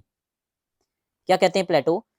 प्लेटोज की जो एलोगोरी है वो द रिपब्लिक में मेंशन किया हुआ है। ये कहती है which shows how easily we can fooled by fake things, हम फेक थिंग्स से कितना जल्दी बेवकूफ बन जाते हैं। How surprising the truth can be when we first learn, मतलब जब हम इसके हाथ खोलते हैं, इसको पीछे टर्न, इसको हम बोलेंगे कि तू, जब लेट सपोज इसके हाथ चैन से बांधे हुए थे, ये पीछे नहीं मुड़ सकता था, अगर इसके हाथ खोलेंगे ये पीछे मुड़ेगा, इसको देखेगा अच्छा मेरे पीछे एक बंदा आ रहा था, उसके हाथ में ये ऑब्जेक्ट था और लाइट की वजह से वहां पड़ रहा था। तो इसको जब रियलिटी का पता चलेगा, let's explore this allegory which is not just a story but a deep lesson about life in search of truth, मतलब एक लेसन सीखने की बात करते हैं यहां से। रियलिटी क्या है? Reality is shadows of ideas. ये बात कौन करता है? ये बात करते हैं प्लेटो। प्लेटो थ्योरी ऑफ फॉर्म में बात करते हैं एलिगोरी ऑफ केव की। एक केव है, केव के बीच में चेन से बंधे हुए आदमी हैं जो आगे को जा रहे हैं, वो पीछे नहीं मुड़ सकते, पीछे उनके लाइट है और कुछ आदमी हैं जिनके हाथों में कुछ ऑब्जेक्ट हैं, तो उनको दीवार के ऊपर सिर्फ शेडोज दिख रहे हैं। जब हम उनको आजाद करते हैं, बड़ा डीप मीनिंग है इसका, दूसरी दुनिया में ले जाता है अगर आप इसको डीप तरीके से समझोगे। तो जब वो आजाद होंगे इससे, यहाँ से कहीं ना कहीं सोल से भी चीजें जुड़ी हुई हैं कि हमारी जो बॉडी का सोल है, जब ये आजाद होगा, ये आत्मा परमात्मा के साथ मिलेगी, असली रियलिटी की तरफ जाएगी, मतलब किसी एंगल में आप इसको ले जा सकते हो। तो ये जब आजाद होगा, इसके चेन खुलेंगे, ये देखेगा अच्छा जो मैं देख रहा था वो नहीं था। कहने का मतलब कि नॉलेज की बात करते हैं, मतलब कि क्या बात करते हैं? नॉलेज की बात करते हैं। कहते हैं reality is the shadow of ideas. Reality क्या है? शेडो ऑफ आइडियाज है। वो शेडो पड़ रहा था आगे, तो उसको दिख रहा था चिड़िया है, बट चिड़िया नहीं थी वो। प्लेटो कहते हैं only idea is real and permanent and perfect, सिर्फ आइडिया ही रियल है, आइडिया ही परमानेंट है, आइडिया ही परफेक्ट है। फॉर अंडरस्टैंडिंग स्पिरिचुअल वर्ल्ड, अगर आपने स्पिरिचुअल वर्ल्ड को समझना है तो जरूरत है इनलाइटनमेंट ऑफ सोल की, नॉलेज की जरूरत है। आपको पता है गौतम बुद्धा घर छोड़ के चले गए थे, काफी साल भटकने के बाद बोधि ट्री के नीचे उनको ज्ञान मिला था, इनलाइटनमेंट मिली थी, स्पिरिचुअल दुनिया में चले गए थे। महावीरा घर छोड़ के चले गए थे, वर्धमान महावीर 12 साल तक भटकने के बाद ऑलमोस्ट उनको ज्ञान मिला था, इनलाइटनमेंट हुआ था। सोल के इनलाइटनमेंट हुई थी, स्पिरिचुअल वर्ल्ड में चले गए थे। प्रॉफिट मोहम्मद एनलाइटनमेंट मिली थी हीरा केव में, स्पिरिचुअल वर्ल्ड में चले गए थे। तो स्पिरिचुअल वर्ल्ड क्या है? Knowledge, real knowledge. Real, permanent and perfect क्या है? आइडिया है, नॉलेज है, ठीक है। और स्पिरिचुअल वर्ल्ड में जाना है अगर आपने, तो सोल को इनलाइटनमेंट करना होगा, अपनी सोल को, रूह को। जो मटेरियल वर्ल्ड है ये चेंज होता है, but only and only world of God is perfect and permanent. दुनिया जो गॉड की, भगवान की, अल्लाह की है, वही परफेक्ट है, वही परमानेंट है। प्लेटो एक्सप्लेन करते हैं need for transformation from state of ignorance to the state of ideas. मतलब हमें स्टेट ऑफ इग्नोरेंस से हटके स्टेट ऑफ आइडियाज की तरफ जाना है। जैसे डेमोक्रेसी को स्टेट ऑफ इग्नोरेंस कहते हैं कि एजुकेशन सिस्टम एथन का सही नहीं था, जिसकी वजह से लोग करप्ट हो गए थे, लोग इग्नोरेंट थे, पैसे के पीछे जा रहे थे। तो नॉलेज लेनी है, नॉलेज, आइडिया, इसी को कहते हैं कि यही परमानेंट है। परसेप्शन रियलिटी नहीं है। जो वो केव में आदमी चल रहा था, उसको लग रहा था पीछे चिड़िया आ रही है, लेकिन पीछे तो एक आदमी था और लाइट पड़ रही थी, ऑब्जेक्ट दिख रहा था। तो परसेप्शन थी ना उसकी, तो परसेप्शन रियलिटी नहीं है। अगर हम पढ़ेंगे नहीं, नॉलेज नहीं लेंगे, आइडियाज नहीं लेंगे, तो इग्नोरेंस हमें अंधा बना देती है। एजुकेशन हमें इनलाइटन करेगा। आपका आपके पास आपको सर दर्द हो गया, आसपास में कोई बाबा है, तांत्रिक है, पीर फकीर है, साधु संत है, उसके पास चलो जाओगे कि उसको बोलोगे बाबा जी सर दर्द हो गया, ठीक कीजिए, वो आपको मंत्र मारेगा, सर दर्द ठीक। क्या है? इग्नोरेंस की तरफ नहीं जाना। यही तो कह रहे हैं, प्रैक्टिकलिटी की बात करो, एजुकेशन की बात करते हैं। मैं आपको एक छोटा सा किस्सा सुनाता हूँ। एक आदमी था, आप उसको साधु संत समझो, वो अपने आप को थोड़ा spiritual leader, religious leader type मानता था। मेरी उसके साथ काफी अच्छी अंडरस्टैंडिंग हो गई, दोस्ती हो गई।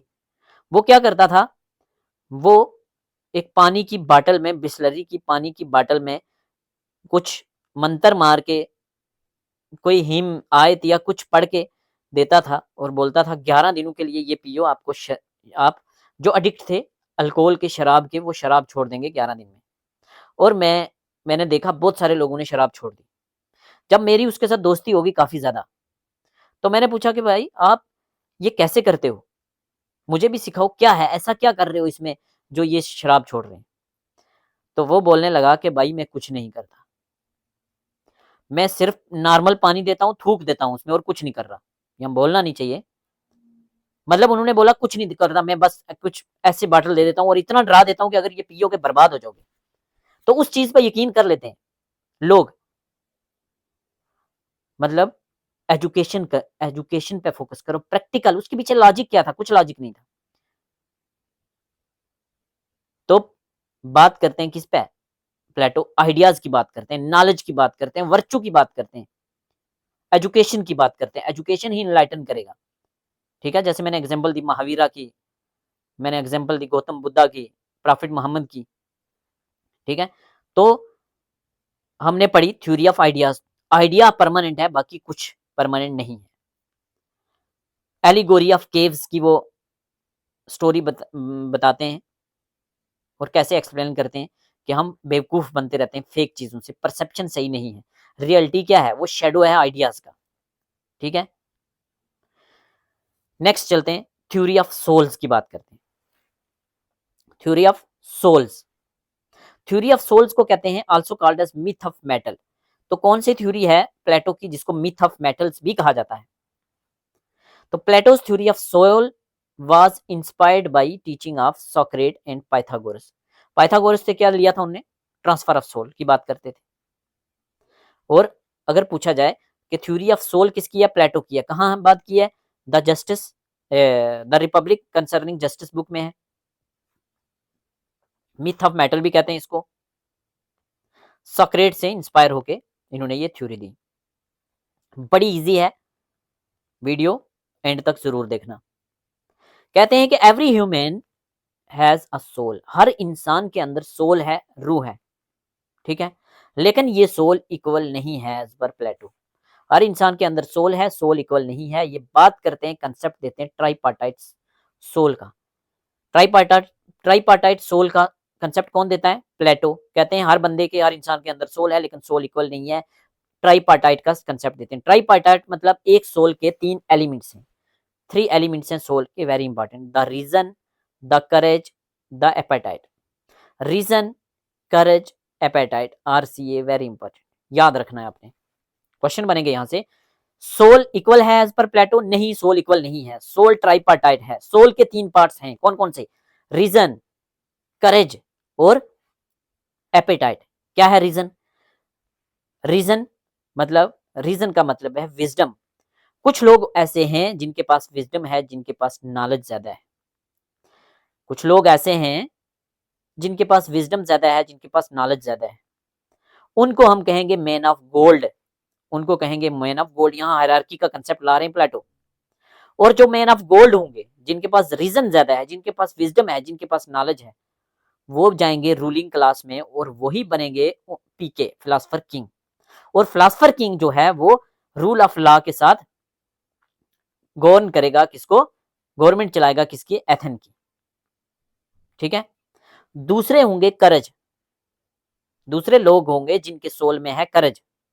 करज क्या है? Separate emotion. ये इमोशनल लोग हैं, इनके अंदर सेपरेट है। तो जिसके अंदर इमोशन है, जिसके अंदर सेपरेट है, वो जिस चीज से मोहब्बत होगी उससे जाने देगा क्या? तो उनको सोल्जर बना दो ना, वो आपकी प्रोटेक्शन करेंगे। उनको कहेंगे क्या? Man of silver. तो करज सेपरेट ज्यादा है, इमोशन ज्यादा है, मैन ऑफ सिल्वर सोल्जर बनेंगे। तीसरे एपिटाइट। एपिटाइट टेम्परेंस जिनके पास होगा, मतलब जिनके पास स्ट्रांग डिजायर होगा कुछ करने का, स्ट्रांग डिजायर होगा पैसा कमाने का, स्ट्रांग डिजायर होगा फैमिली का, तो उनको बोलेंगे मैन ऑफ कॉपर। और ये होगी producing class. Proper education system लाएंगे प्लेटो। कैसे मैन ऑफ गोल्ड को तैयार किया जाएगा, कैसे मैन ऑफ सिल्वर को तैयार किया जाएगा, कैसे मैन ऑफ कॉपर को तैयार किया जाएगा। ठीक है। तो हर इंसान के अंदर सोल है। सोल के 3 पार्ट हैं, 3 एलिमेंट हैं। Tripartite soul, reason, courage, apatite. Reason जिनके पास नॉलेज ज्यादा है वो होंगे मैन ऑफ गोल्ड, और वो होगी रूलिंग क्लास। फिलोसफर किंग उन्हीं में से होगा। जिनके पास करेज ज्यादा है, इमोशन ज्यादा है, वो बनेंगे सोल्जर, और उनको कहेंगे मैन ऑफ सिल्वर। जिनके पास स्ट्रांग डिजायर है कुछ करने का, एपेटाइट, टेम्परेंस, वो होगी प्रोड्यूसिंग क्लास, उनको बोलेंगे मैन ऑफ कॉपर। प्लेटो कहते हैं इन सम सोल रीजन डोमिनेट्स। कुछ ऐसे सोल हैं जिनमें रीजन डोमिनेट्स करेगा और वो बनेंगे पीके। मतलब रीजन मतलब जिनके पास नॉलेज ज्यादा होगी, जिसके पास विजडम ज्यादा होगा, तो वो पीके बनेंगे। फिर आगे प्लेटो क्या कहते हैं? प्लेटो कहते हैं सोल इटर्नल है। इटर्नल कभी खत्म नहीं होने वाला। सोल कभी खत्म नहीं होता। बॉडी खत्म हो जाएगी, मैं, हम, आप खत्म हो जाएंगे, सोल इटर्नल है। कहते हैं सोल एग्जिस्ट था, आपके पैदा होने से पहले भी था, आपके मरने के बाद भी सोल रहेगा। प्लेटो कहते हैं यही तो कंसेप्ट ट्रांसमाइग्रेशन ऑफ सोल का जो इन्होंने पाइथागोरस से लिया था। प्लेटो ड्यूलिस्ट थे। ड्यूलिस्ट, ड्यूलिस्ट का मतलब क्या है? द्वैत फिलॉसफी। हिस्ट्री में पढ़ा होगा ना आपने, उपनिषद पढ़े हैं, फिलॉसफी पढ़ी है। माधवाचार्य की फिलॉसफी क्या थी? माधवाचार्य की थी ना, अभी मुझे शायद एग्जैक्ट याद नहीं होगा। द्वैत फिलॉसफी, अद्वैत, द्वैत, द्वैत, ड्यूलिस्ट मतलब दो हैं। मतलब दो क्या? बॉडी आपकी एक आइडेंटिटी है, एक चीज है, सोल आपकी दूसरी चीज है। आपकी बॉडी से सोल निकलेगी तो सोल, आपकी आत्मा, आपकी सोल परमात्मा के साथ मिलेगी। ठीक है, अगर आप अच्छे काम करेंगे, अच्छे कर्म करेंगे। तो प्लेटो दो ड्यूलिस्ट थे, द्वैत फिलॉसफी पे बिलीव करते थे। कहते थे सोल अलग है, बॉडी अलग है। सोल आपकी बॉडी से पहले भी था, बाद भी रहेगा। बॉडी खत्म हो जाएगी, सोल खत्म नहीं होगा। सोल के 3 पार्ट हैं, रीजन, करेज, एपेटाइट। रीजन जिनके पास नॉलेज ज्यादा है, रीजन ज्यादा है मतलब नॉलेज ज्यादा है, man of gold, ruling class, पीके। करेज ज्यादा है मतलब इमोशन ज्यादा है, सिपरेट ज्यादा है, सोल्जर बना दो, मैन ऑफ सिल्वर। एपेटाइट ज्यादा है, डिजायर ज्यादा है कुछ करने का, प्रोड्यूसिंग क्लास बना दो ना इनको। ये इकोनॉमी बढ़िया बनाएंगे देश की, मैन ऑफ कॉपर। ठीक है। थ्योरी ऑफ जस्टिस की बात करते हैं, वेरी इंपॉर्टेंट, यूपीएससी में भी आ चुका है, आपके एग्जाम में भी आएगा। थ्योरी ऑफ जस्टिस क्या है? One man one work one class one duty, और साथ में सेल्फ कंट्रोल। मतलब एक आदमी को एक काम, एक क्लास, एक ड्यूटी और सेल्फ कंट्रोल। क्या है?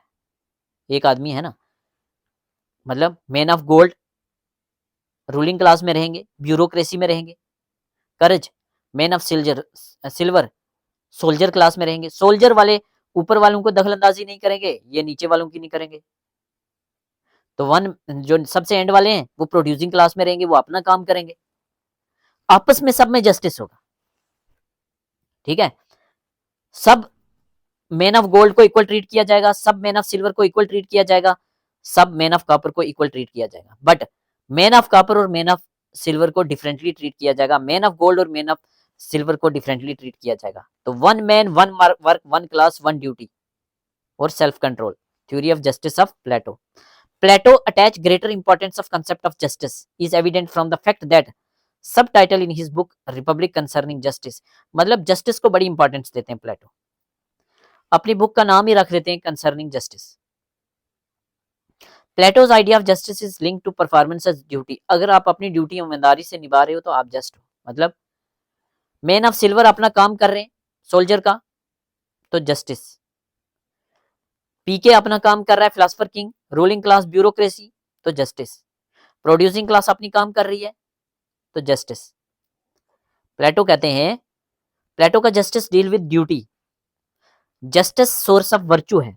वर्चू क्या है मैं आपकी बात कर चुका हूं। Justice is the source of virtue, justice is needed to maintain harmony. ठीक है, जस्टिस से क्या होगी? हार्मोनी होगी। प्लेटो कहते हैं कि एक जस्ट स्टेट क्या है?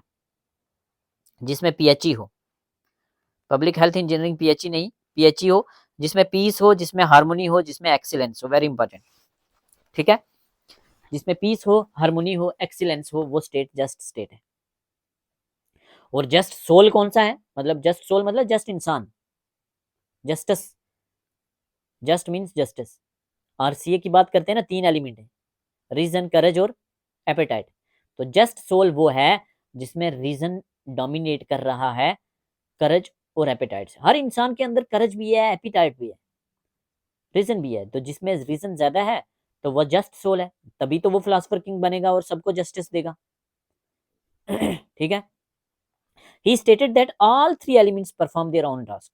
हर 3 आदमी, हर 3 एलिमेंट्स हैं जो सोल के, वो अपना अपना काम कर रहे हैं।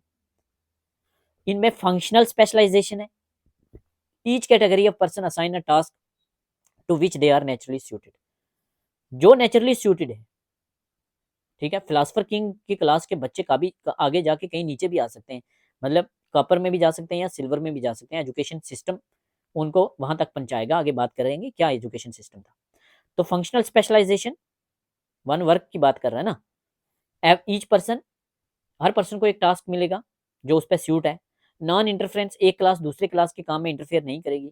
और हार्मोनी बना के रखेंगे ये तीनों, रीजन, करेज और एपेटाइट। मतलब सिल्वर क्लास, गोल्ड क्लास और copper, man of copper, man of gold, man of silver. ठीक है। तो ये है जस्टिस, ये है थ्योरी ऑफ सोल किसकी? थ्योरी ऑफ सोल पहले बात कर ली, थ्योरी ऑफ जस्टिस प्लेटो की। थ्योरी ऑफ सोल तो बात कर ली हमने, 3 सोल हैं, रीजन, करेज, एपेटाइट। तो यहां से ही निकलेगा जस्टिस का कंसेप्ट, क्योंकि सोल से ही आगे बनेंगे ये। ठीक है, one man one work one class. ठीक है, आगे बात करते हैं, थ्योरी ऑफ एजुकेशन बात करते हैं। प्लेटो की थ्योरी ऑफ एजुकेशन से पहले अगर पूछा जाए क्या था, तो वो थी सोफिस्ट एजुकेशन थ्योरी। ग्रीक्स लोगों की जो थ्योरी थी, सोफिस्ट एजुकेशन थ्योरी थी इससे पहले। ठीक है, बात करते हैं प्लेटो की theory of education. Plato theory of education का जो मेन ऑब्जेक्टिव था वो था प्रमोट करना कॉमन गुड को, सबका भला, सबकी वेलफेयर, कॉमन गुड। बैन करना इंडिविजुअलिज्म को, डिक्टेटर ना हो जाए कोई, नेपोटिज्म को खत्म करना, करप्शन को खत्म करना, एबॉलिश करना इनकम्पिटेंस को और इमेच्योरिटी को, इस्टेब्लिश करना रूल ऑफ एफिशिएंट, बढ़िया वाला रूल।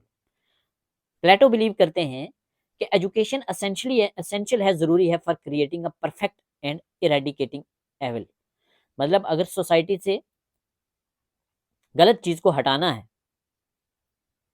और परफेक्ट स्टेट बनानी है तो एजुकेशन हमें एजुकेट करना होगा अपनी रेस को हम एजुकेट करके आगे लाएंगे। तो एजुकेशन ही सबसे बड़ी चीज थी। हमारा एजुकेशन सिस्टम एथन का सही नहीं था, इसी वजह से हम स्पार्टा से हार गए थे। तो हमें एजुकेशन सिस्टम पे काम करना होगा। तो ये बात करते हैं कहाँ, रिपब्लिक में, इनकी book the Republic concerning justice में। कौन सी बुक में? रिपब्लिक में। वहां इन्होंने पूरा सिलेबस दिया है, करिकुलम दिया है एक आइडियल एजुकेशन सिस्टम का। ठीक है, तो क्या है थ्योरी ऑफ एजुकेशन? प्रमोट करता है कॉमन गुड को, इंडिविजुअलिज्म को बैन करता है, इनकम्पिटेंस इमेच्योरिटी को एबॉलिश करता है, और रूल ऑफ एफिशिएंट की बात करता है, परफेक्ट स्टेट की बात करता है, एवल को खत्म करने की बात करता है, और करिकुलम वगैरह सब दिया है। इंपॉर्टेंट फीचर क्या है प्लेटो के एजुकेशन सिस्टम के? यहाँ से क्वेश्चन बनते हैं। तो इनका एजुकेशन सिस्टम बड़ा इंपॉर्टेंट था, हार्मोनियस था working of the state and the society के लिए। ठीक है, education system is very important for harmonious working of state and society. मतलब वो जो तीनों क्लासेस हैं, हायरार्की हैं जो प्लेटो की, man of gold, man of copper, man of silver, वो आपस में बढ़िया से काम करें, हारमोनी में काम करें, उसके लिए एजुकेशन सिस्टम बड़ा जरूरी है। नेक्स्ट इंपॉर्टेंट, इनका जो एजुकेशन सिस्टम है उसमें हमें ब्लेंड मिलता है। किसका ब्लेंड? स्पार्टियन एजुकेशन सिस्टम और एथेन एजुकेशन सिस्टम। स्पार्टा से ये लोग हार गए थे, क्यों? उनका एजुकेशन सिस्टम बढ़िया था। तो ये एक नया एजुकेशन सिस्टम लेके आता है, प्लेटो एजुकेशन सिस्टम, जिसमें ब्लेंड होता है, मिक्सचर होता है दोनों का, स्पार्टा और एथेंस का। क्वेश्चन यही बनेगा।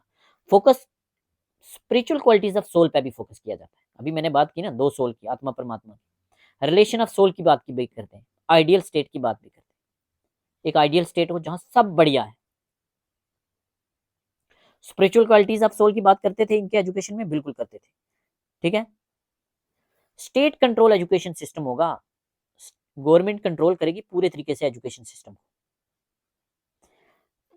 क्या प्लेटो का एजुकेशन सिस्टम मेंटल, मॉरल और फिजिकल डेवलपमेंट पर फोकस करता था? यस, मेंटल डेवलपमेंट तो करता था, मॉरल एथिक्स पे भी बात करता था, राइट और रॉन्ग, गलत सही में, और फिजिकल डेवलपमेंट की बात भी करता था। ठीक है, कहते हैं माइंड के साथ साथ बॉडी भी फिट होनी चाहिए। कंपलसरी था एजुकेशन सिस्टम, ऐसा नहीं है कि पेरेंट्स बच्चों को पढ़ाएंगे तभी पढ़ेंगे, नहीं, हर किसी के लिए जरूरी है। ये स्टेट कंट्रोल कर रही है और स्टेट कह रही है सबको पढ़ना है, मतलब सबको पढ़ना है। प्लेटो में जेंडर डिस्क्रिमिनेशन नहीं था एजुकेशन सिस्टम में, मेल फीमेल दोनों एजुकेशन ले सकते हैं, ले सकते नहीं मतलब लेना है। और सेंसरशिप लगा दी थी इन्होंने लिटरेचर और आर्टिस्टिक वर्क पे, मतलब ऐसा नहीं है आप कुछ भी पढ़ाओगे, चाहे कोई आर्ट का वर्क है या लिटरेचर का है, वो स्टेट पास करेगी तो तभी आप वो काम कर सकते हो, वो लेक्चर दे सकते हो, पढ़ा सकते हो। ऐसा नहीं है कि बच्चों को कुछ और ही पढ़ाया जा रहा हो, कल को वो स्टेट के लिए कुछ भड़काऊ चीजें पढ़ाई जा रही हूँ। चीफ ऑब्जेक्टिव था फिलासफर किंग बनाने का, जो रूल करेगा स्टेट को। ठीक है, और 2 साल की कंपलसरी मिलिट्री एजुकेशन थी सबके लिए, वेरी इंपॉर्टेंट। प्लेटो का एजुकेशन सिस्टम कहता है कि एजुकेशन क्या है? लाइफ लॉन्ग प्रोसेस है। ठीक है, प्लेटो ने अपने एजुकेशन सिस्टम को 4 स्टेजेस में डिवाइड किया था। कितने स्टेजेस में? 4 स्टेजेस में। वीडियो काफ़ी लंबा हो गया है शायद, तो आपसे रिक्वेस्ट है आप मुझे कमेंट सेक्शन में बताएं क्या वीडियो कितने मिनट का रखना चाहिए। असल में बड़ा मुश्किल होता है इतना अच्छा कंटेंट बनाना, जॉब के साथ पहले कंटेंट बनाना, फिर उसको अच्छे से आपके लिए लेक्चर लेके आना।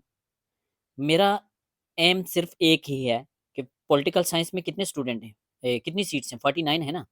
मैं चाहता हूँ ये 49 के 49 जो लेक्चरर हैं वो मेरे कंटेंट से बन के आए। मीन्स मैं यहाँ सब कुछ कवर करवा रहा हूँ, बढ़िया से कवर करवाना चाहता हूँ, कंप्लीट सिलेबस। तो आप मुझे बताएं क्या एक ही वीडियो में एक थिंकर मैं लेके आऊँ, या एक थिंकर को 2 या 3 वीडियो में कंप्लीट करूँ? ठीक है, चीज़ें मुश्किल रहती हैं, इतनी ईजी नहीं होती।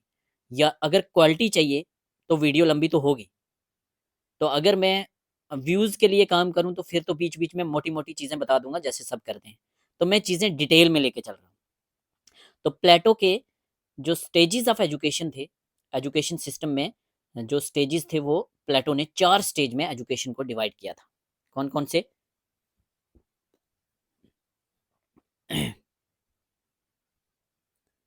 Stage 1, stage 1, stage 2, stage 3, stage 4, ठीक है, सेकंड, थर्ड और फोर्थ।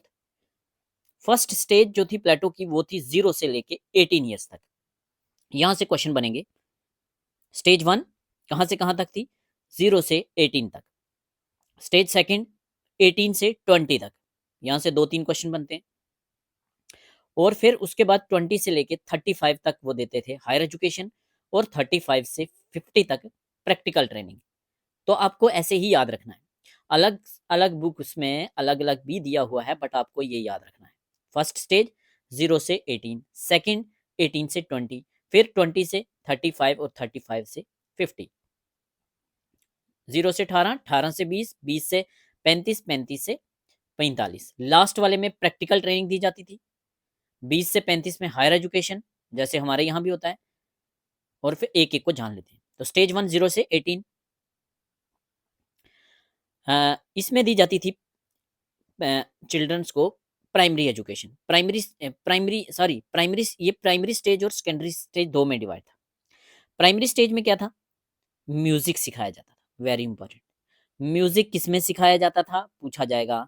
स्टेज 1 0 से 18 वाले में, इनिशियल स्टेज में छोटे बच्चों को 0 से 8 ईयर या 6 ईयर वालों को म्यूजिक। म्यूजिक किसके लिए होगा? डेवलपमेंट ऑफ माइंड के लिए, याद रखना। म्यूजिक किसके लिए होगा? डेवलपमेंट ऑफ माइंड के लिए, फर्स्ट स्टेज में। और क्या सिखाया जाता था? जिम्नास्टिक्स। तो जिम्नास्टिक्स से क्या होगा? डेवलपमेंट होगी बॉडी की। मतलब प्लेटो के एजुकेशन सिस्टम में माइंड के डेवलपमेंट की बात भी की जा रही है, और बॉडी की भी की जाती है। एंड और क्या सिखाया जाता था? Moral stories. मॉरल से क्या है? मोरालिटी बढ़ती है। एथिक्स, एथिक्स डेवलप करने की बात करते थे प्लेटो। तो पीछे मैंने क्या बात की थी? मतलब mind development, mental development, moral development और फिजिकल डेवलपमेंट। तो जिम्नास्टिक्स से फिजिकल डेवलपमेंट, शरीर अच्छा होना चाहिए। Mind, music, moral stories, morality, ethics. Secondary stage में क्या था? वेरियस डिसिप्लिन्स की बेसिक एजुकेशन दी जाती थी। मैथ, साइंस वगैरह, एस्ट्रोनॉमी, एस्ट्रोलॉजी, ये चीजें दी जाती थी। ठीक है। तो स्टेज 1 में क्या क्या याद रखना है अपने? स्टेज 1 0 से 18 ईयर्स। मैं साथ साथ में ही याद करवा देता हूँ, तभी वीडियो लंबी हो रही है। अगर आप बोलो तो मैं अपना वे बदल सकता हूँ। जो स्लाइड्स पे जो मेरे नोट्स में लिखा हुआ है उसको मैं जल्दी जल्दी भी पढ़ा दूंगा, लेकिन याद नहीं होगा। एग्जाम में चीज़ें याद नहीं रहेंगी, एग्जाम क्वालिफाई नहीं होगा। तो स्टेज 1 0 से 18 प्राइमरी स्टेज और सेकेंडरी स्टेज थी। इसमें प्राइमरी में म्यूजिक माइंड डेवलपमेंट के लिए, जिम्नास्टिक फिजिकल डेवलपमेंट के लिए, बॉडी डेवलपमेंट के लिए, मॉरल स्टोरीज, एथिक्स, मोरालिटी के लिए। सेकेंडरी स्टेज क्या थी? इसी में कुछ सालों बाद, मतलब 6-7 साल के बाद आगे, तो उसमें क्या था? जो अलग अलग सब्जेक्ट्स हैं, जैसे मैथ है, मैथमेटिक्स है, एस्ट्रोलॉजी है, एस्ट्रोनॉमी है, जियोग्राफी है, इन सब सब्जेक्ट्स की बेसिक एजुकेशन दी जाती थी। तो 0 से 18 स्टेज 1 में ये होता था। स्टेज सेकंड वेरी इंपॉर्टेंट, 18 से 20 साल। इसमें पूछा जाता है प्लेटो कितने ईयर्स की कंपलसरी मिलिट्री ट्रेनिंग देते थे। तो मिलिट्री ट्रेनिंग हर किसी के लिए कंपलसरी है, और ये दी जाती थी 2 साल के लिए, 18 से 20 में। स्टेज सेकंड में एक चीज, स्टेज सेकंड में फर्स्ट फिल्ट्रेशन प्रोसेस होता था 20 ईयर में। जब 20 साल की एज हो गई, तब क्या करते थे ये? तब प्लेटो फिल्ट्रेशन करते थे। मींस एग्जाम लेंगे, एग्जाम में कुछ पेपर होगा, जो वो पास हो जाएंगे वो हायर एजुकेशन में जाएंगे, और जो नहीं पास होंगे, जो फेल हो जाएंगे, वो प्रोड्यूसर क्लास ज्वाइन करेंगे। मतलब यहां से कौन सी स्टेज से प्लेटो को पता चलता था कि एपेटाइट एपेटाइट जो है वो डोमिनेट कर रहा है बाकी दोनों से। किसे? करेज से और किसे? रीजन से। रीजन और करेज से एपेटाइट डोमिनेट कर रहा है, तो प्रोड्यूसर क्लास जो है वो यहां से ज्वाइनिंग हो जाती थी। ठीक है।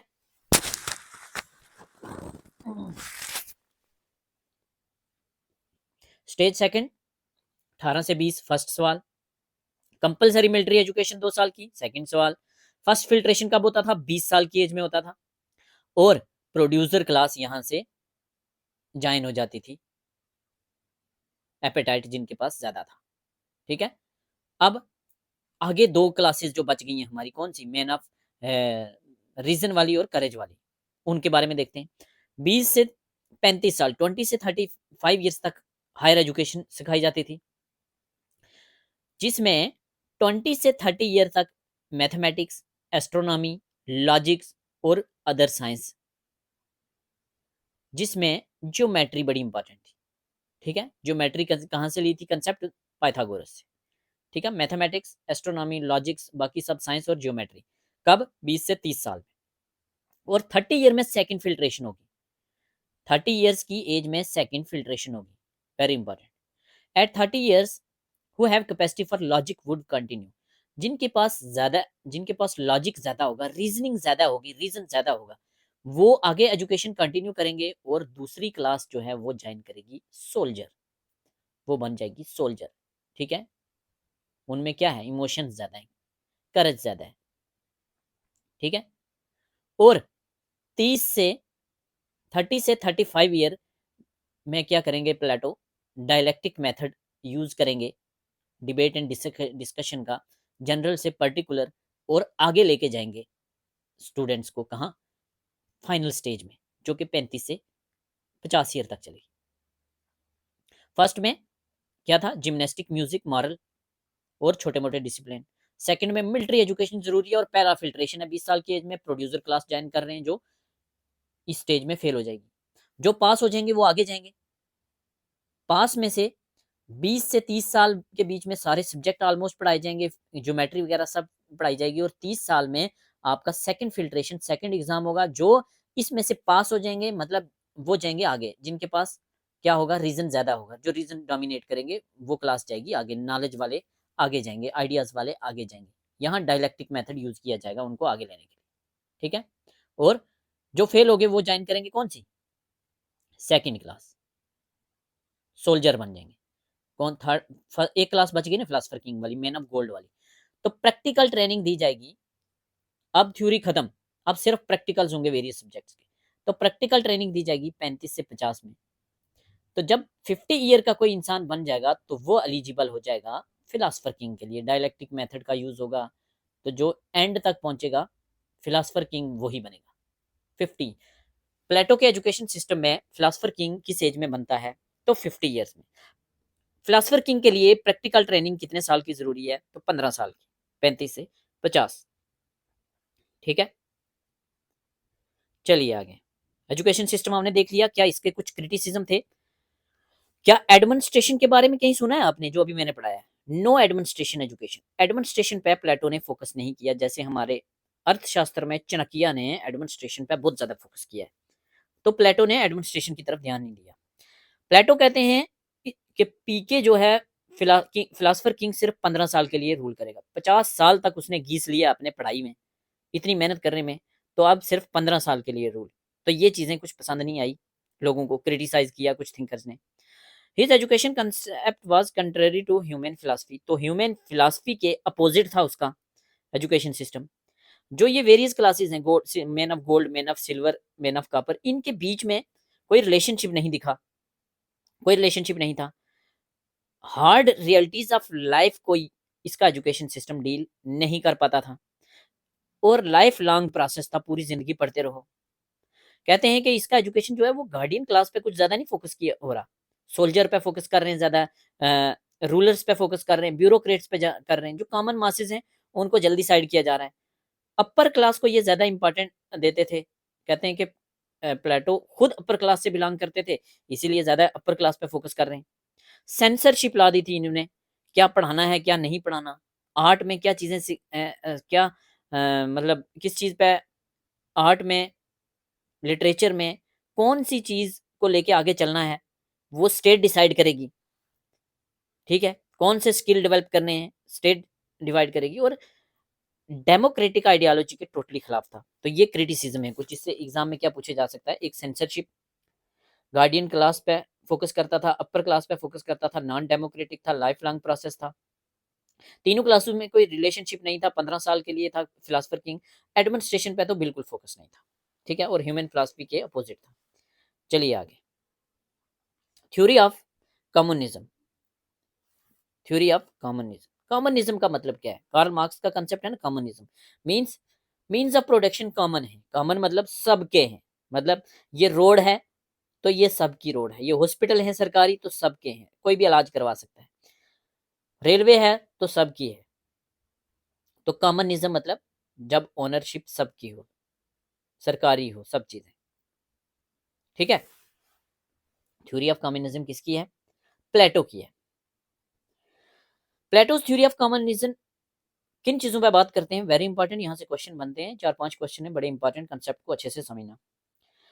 एबॉलिशन की बात करते हैं, प्राइवेट प्रॉपर्टी नहीं रखेगा। कौन नहीं रखेगा? Private property bye bye, family bye bye, मतलब प्राइवेट प्रॉपर्टी और फैमिली को एबॉलिश करने की बात करते हैं थ्योरी ऑफ कम्युनिज्म में प्लेटो। तीनों क्लासेस के लिए नहीं, पहली 2 क्लासेस के लिए। जो भी लोग सरकार में होंगे, चाहे ब्यूरोक्रेट्स होंगे चाहे सोल्जर होंगे, उनकी प्राइवेट प्रॉपर्टी और फैमिली नहीं होगी, ठीक है। तो फिर आगे बच्चे कैसे होंगे वो भी बात करते हैं। फैमिली नहीं होगी, बीवी नहीं होगी। He aim to create new social order, new social order create करना चाहता था जहां रूलिंग क्लास जो है वो सरेंडर कर दे अपनी फैमिली और प्राइवेट प्रॉपर्टी। प्लेटो का मानना था कि अगर फैमिली होगी तो इंसान जो है वो सेल्फिश हो जाता है, फैमिली के लिए दौलत अकोमुलेट करता है, पैसा इकट्ठा करता है, ठीक है, फैमिली की फिक्र हो जाती है, प्रॉपर्टी कमाने के चक्कर में वो करप्ट हो जाता है और अपने एथिक्स भूल जाता है। यही चीज की कमी उसको लगी थी एथेंस में, जब एथेंस जो है वो हार गया था स्पार्टा से। तो यहाँ वो लेके आते हैं सिस्टम ऑफ कम्युनिज्म। क्या कहते हैं? कहते हैं कि प्लेटो बिलीव करते हैं कि फैमिली एंड प्रॉपर्टी जो है वो करप्शन की तरफ धकेल देती है इंसान को, वो अपनी पावर्स में करप्ट हो जाता है, मेरिटोक्रेसी को फॉलो नहीं करता, नेपोटिज्म को फॉलो करता है। ये चीजें जो हैं ये सरेंडर करनी होगी, फैमिली सरेंडर करनी होगी आपने, आपने प्रॉपर्टी पर, आपकी प्राइवेट प्रॉपर्टी आप रख ही नहीं सकते, तो कैसे काम चलेगा भाई? ये गार्डियन क्लास के लिए, सिर्फ सिर्फ रूलर्स के लिए और सोल्जर्स के लिए, टॉप 2 क्लासेस के लिए, प्रोडक्शन वालों के लिए नहीं है, क्योंकि प्रोडक्शन वालों के लिए कहता को इनके पास एपेटाइट ज्यादा है, इनके पास करज ज्यादा है, ये सॉरी इनके पास क्या कहते हैं, इनके पास मतलब काम करने की ज्यादा है, डिजायर ज्यादा है, पैसा एक्मुलेट करने की, प्रोडक्शन करने का डिजायर ज्यादा है, तो इसलिए इनको लगा दो इकोनॉमी बढ़ाने के लिए। पहले 2 को वो कहते हैं कि आपको फैमिली और प्रॉपर्टी सरेंडर करनी पड़ेगी। तो जो भी नेसेसरी चीजें हैं, कहते हैं इंसान पैसा क्यों कमाता है? ऐशो आराम की जिंदगी जीने के लिए, घर अच्छा हो, गाड़ी अच्छा हो, लाइफ लग्जरी हो। प्लेटो कहते हैं ये सब चीजें आपको स्टेट देगी, ये सब चीजें सरकार देगी आपको, आपका अपना नहीं होगा, सरकार का होगा, आप यूज करिए, जिस पोस्ट पे एंजॉय करिए आप, लेकिन अपना काम करिए। गार्डियन क्लास, जजेस, गार्जियन क्लास, रूलर्स और सोल्जर्स क्लास जो है उन पे ये एप्लीकेबल होगा, not applicable to producer class, ठीक है। प्लेटो कहते हैं कि फैमिली जो है ये बिग एवल है प्रॉपर्टी से, ठीक है। फैमिली के लिए इंसान सब कुछ करता है, family, it is for family that person acquire property, person acquire करता है, एक्मुलेट करता है मनी, किसके लिए? फैमिली के लिए। Whole state will be family, कहते हैं कि प्लेटो कहते हैं कि फिलोसफर किंग के लिए, रूलिंग क्लास के लिए तो पूरी की पूरी स्टेट फैमिली बन जाएगी। कैसे?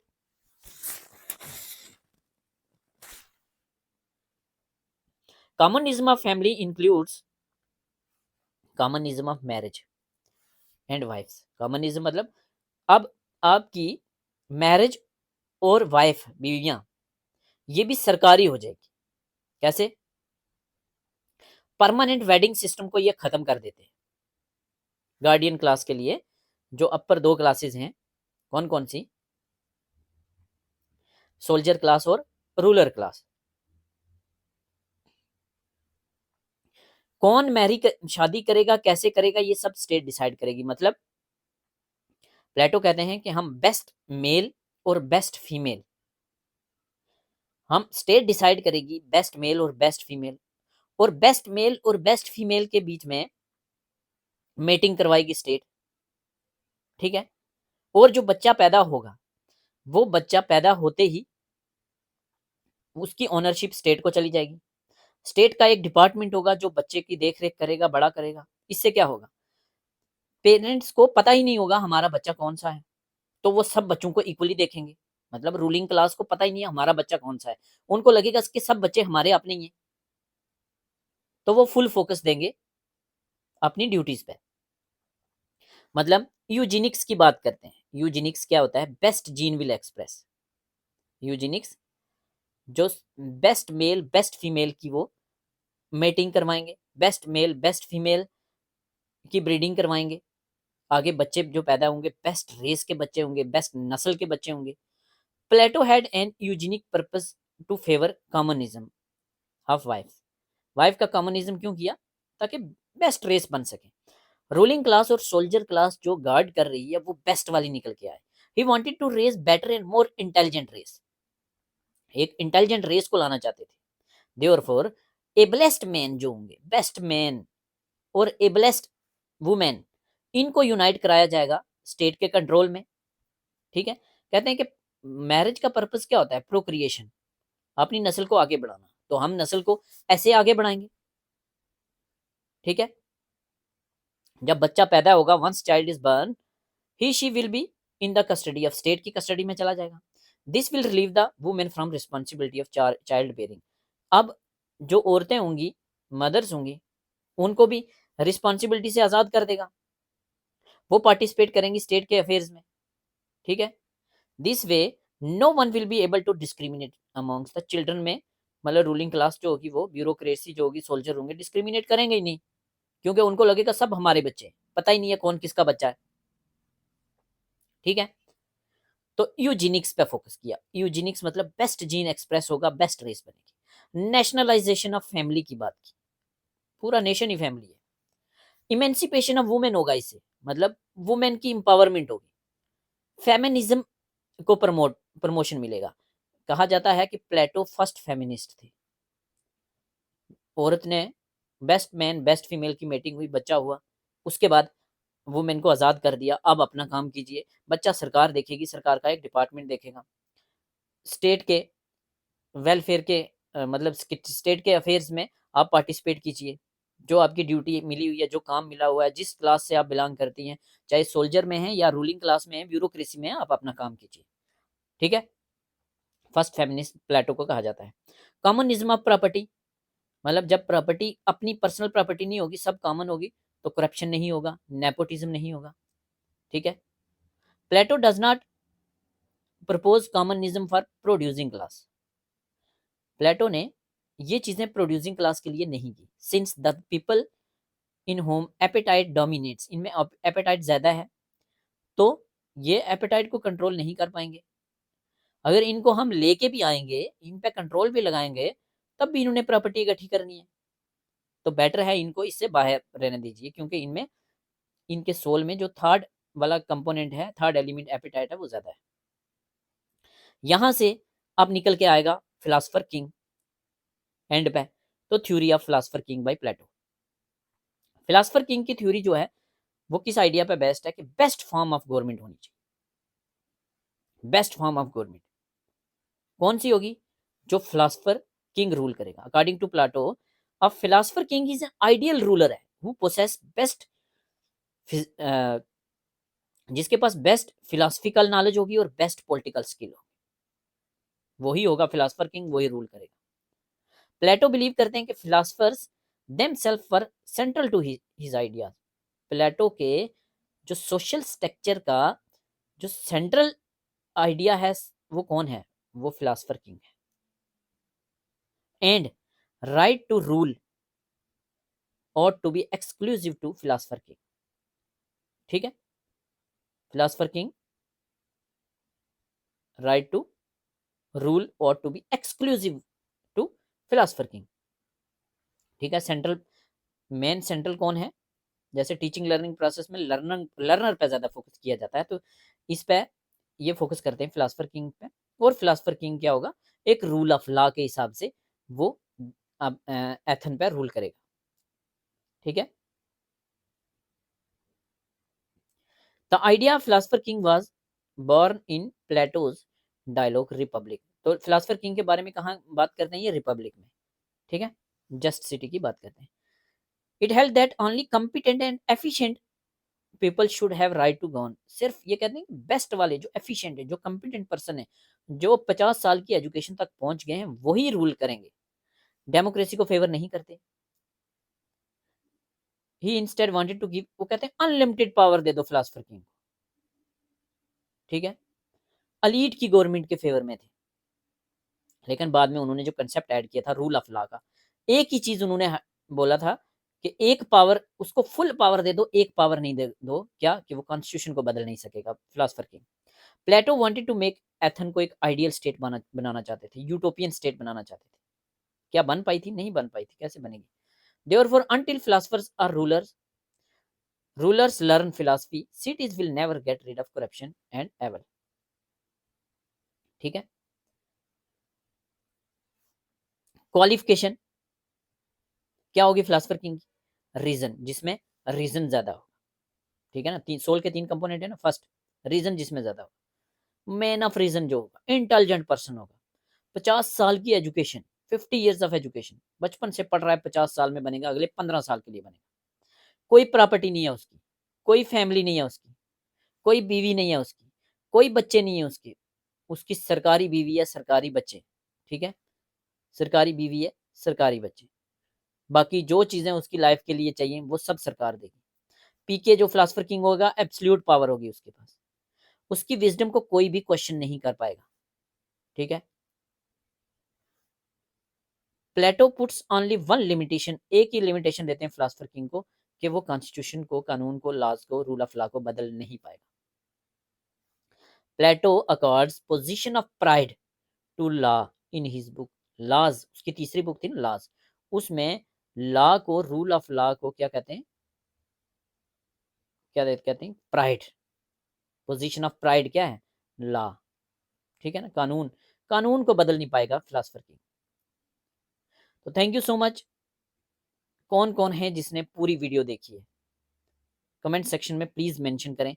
और अगर आपने सच में यहाँ तक आ गए हैं तो हमारी वीडियो को लाइक करें, अपने फ्रेंड्स के साथ शेयर करें। अगर आप सच में चाहते हैं कि मैं पूरा सिलेबस ऐसे ही कंप्लीट करूं, तो आपकी मुझे ज़रूरत है, आपके सपोर्ट की ज़रूरत है, लाइक की, शेयर्स की और पॉजिटिव कमेंट्स की।